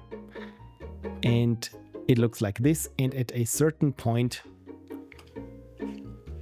when the light just becomes too strong, it looks like this. So this is when it's clipped, and you can clearly see, okay, this is the point where the video camera just couldn't get this kind of dynamic range in anymore. And it's just clipped. So, and what this filmic roll-off is now is it tries now to hide this blob. You see this usually with, for example, with GoPro cameras. When there's a sun in the sky, it's usually this sort of blob that at a certain point is, it's just blown out. So in this filmic roll-off curve, essentially it tries to do away with this by just softening everything. And so, wrong one. So essentially then that these clipped highlights look like this, so that the clipping essentially happens earlier, but it's much softer.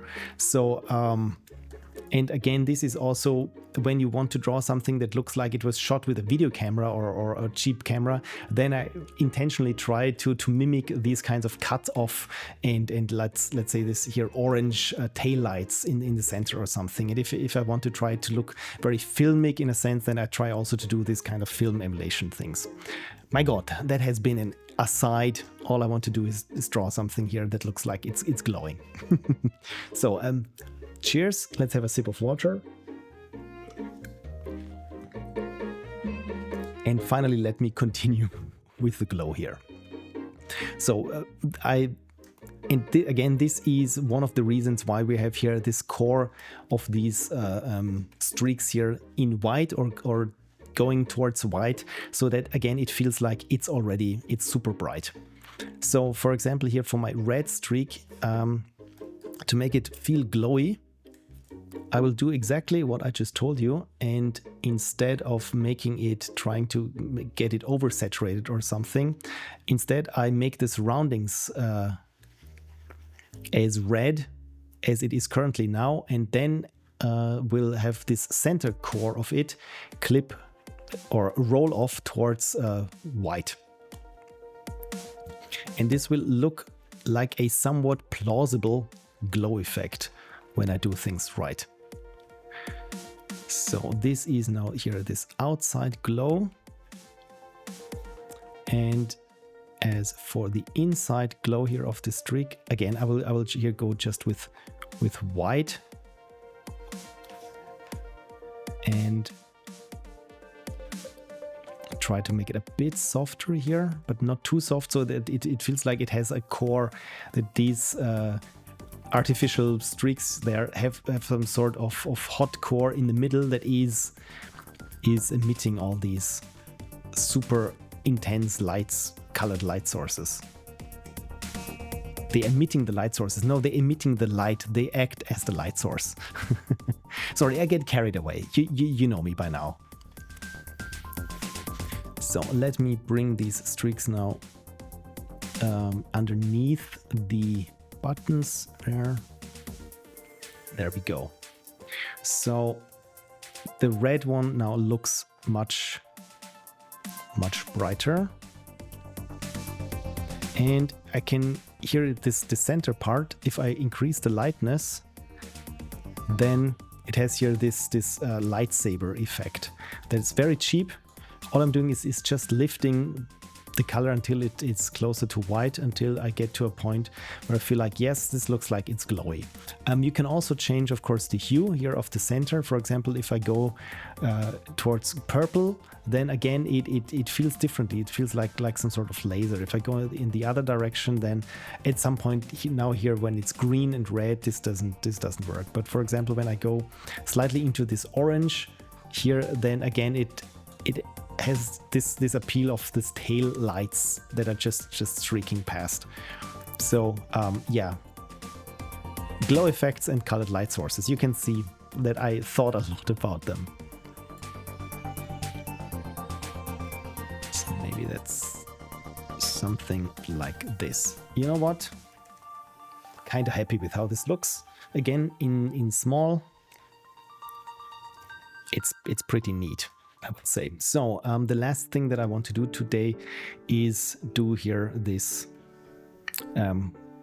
flashing effect. And you can see here the same thing that I just talked about is, okay, something is bright and saturated, and at some point it just clips towards white and it's completely blown out. But through the surrounding colors, to us this reads as, okay, this lightning flash here is apparently red, because here when it gets darker we can see the hue that it actually has. So let me try to recreate this with my meager means. So for this I will also pick a bright red, but not a white red, so that I still have some room for it. So how do they do this? Okay, it's really something like, that's of course on top of the buttons. No, that's the wrong one. I'm already painting there on the wrong layer. Yes, okay, there we go. This was paint layer 15. Let's call it fire effect. Again, so just that I know what I'm doing.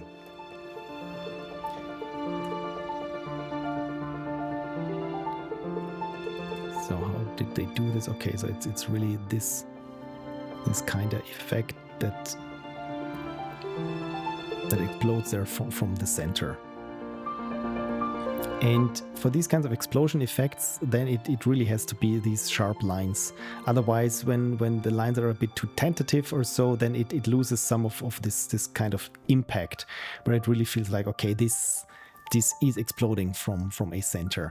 So just to show you real quick, let's make this a bit smaller. So when you have something that explodes out from a center and you have really these defining lines, that looks much better than you have something when you have these wobbly lines, because then it looks like, yeah, it's for example, it's like there are still debris parts that are wobbling when they fly away, or when you don't hit the center quite.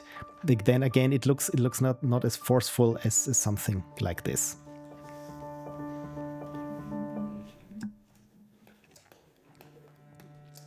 And mine is not as forceful, so I will use here now the lasso tool to make these shapes very spiky. I mean, I still can paint over them, and I will.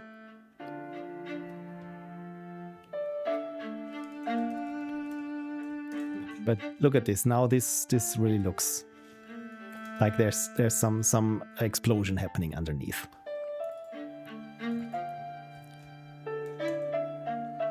So, and of course, I probably need to have this on top of the specularity, because here this highlight is poking through. So let's bring this all the way to the front, not to the back, to the front. There we go. And now I'm using plain white. So this is essentially the brightest color that I have. And again, with this, I'm trying to sell this as, okay, there is something super bright and hot exploding from this button. And again, I will shape it with the lasso tool.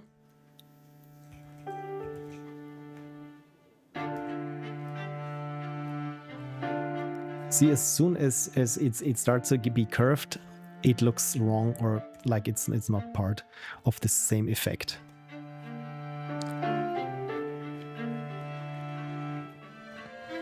Good. So the lasso tool again.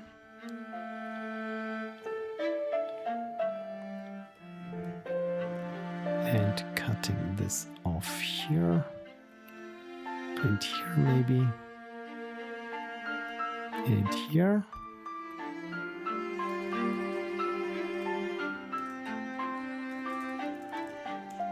And yes, this does look good. So the only thing here is that it looks like it's emitting from a line inside this button, but I really want to obfuscate this a little bit and say, yeah, there is something here where this comes out of, and this essentially is too bright for us to discern what it actually is. So I'm drawing here now this glow, and on top, again, I'm using here the white as shorthand for this is too bright a color for you to see what is actually, where this actually is coming out from. So if you look at this now, then it feels like really there we have this explosion there from this part. So adding here again some fake, well, not specularity, but fake illumination here on the outside walls of the button, so that as if it's being reflected here. Yeah, that looks neat. I kind of like it. So now, of course, excuse me, the things that are still missing is the background, and maybe some more something there on the fretboard, and of course this big glow in the distance. So I will group this now that I just did. Group layer, let's go with fire.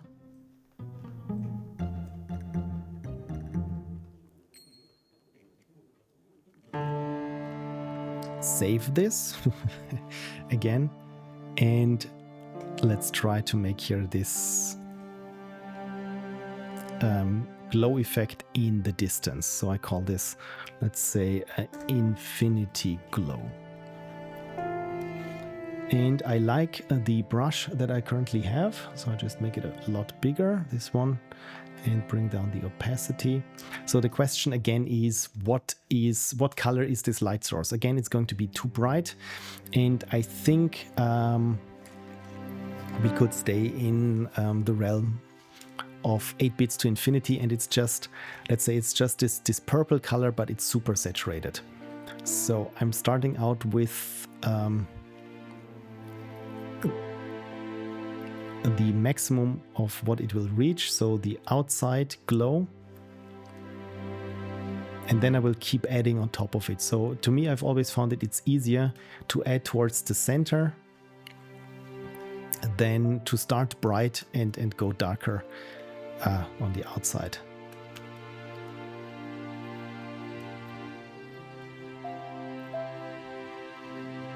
So, and I'm slowly inching my way towards this white, and again it feels like, yeah, this light source has a color and a very strange or pronounced intensity.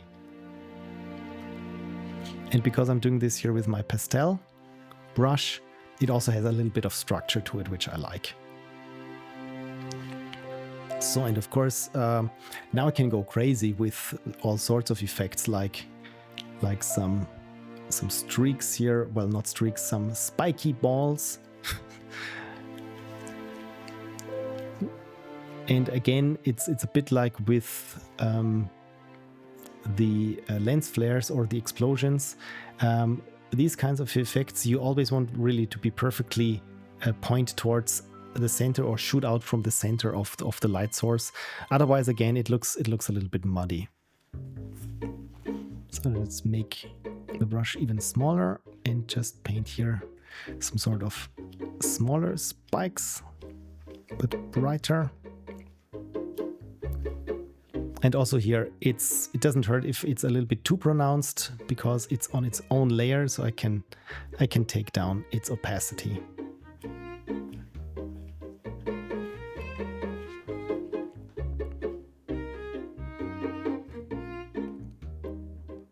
There we go. So when I look at this at the smaller size, it really feels like, okay, there is this glow in the infinity. And I think with that, I will call it a day, because I'm half an hour past my usual stream or time of stream end. And you probably noticed that my voice is slowly but steadily decreasing in its smoothness. And also I'm fumbling for words. So overall, thank you everyone for sticking with me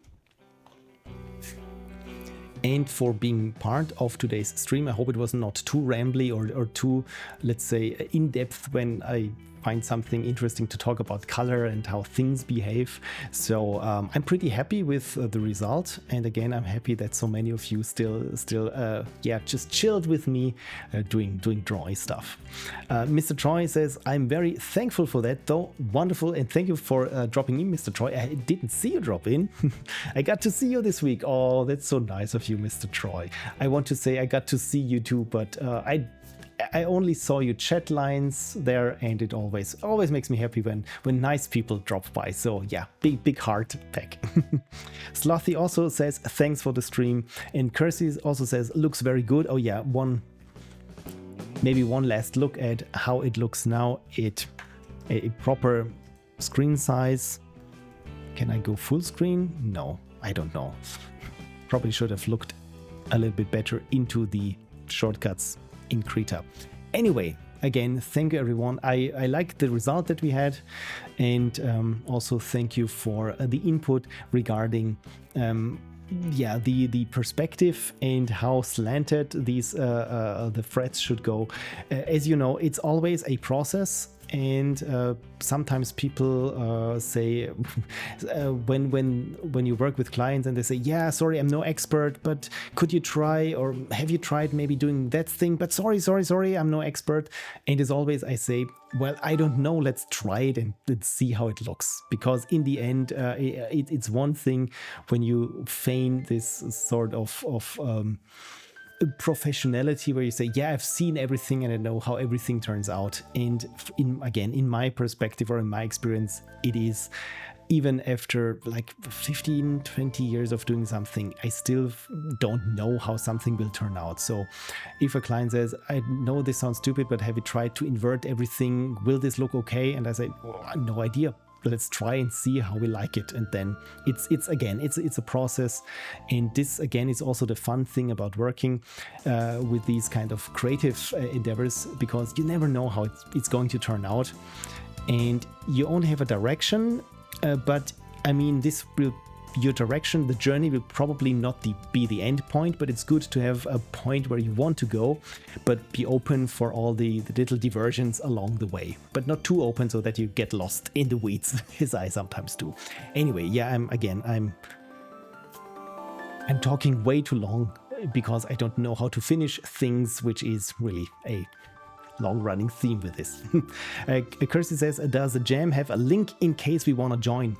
I'm not sure if they have it yet, because I don't know when it's going to be announced. This is one thing that I should have asked is what's the deadline for the artwork.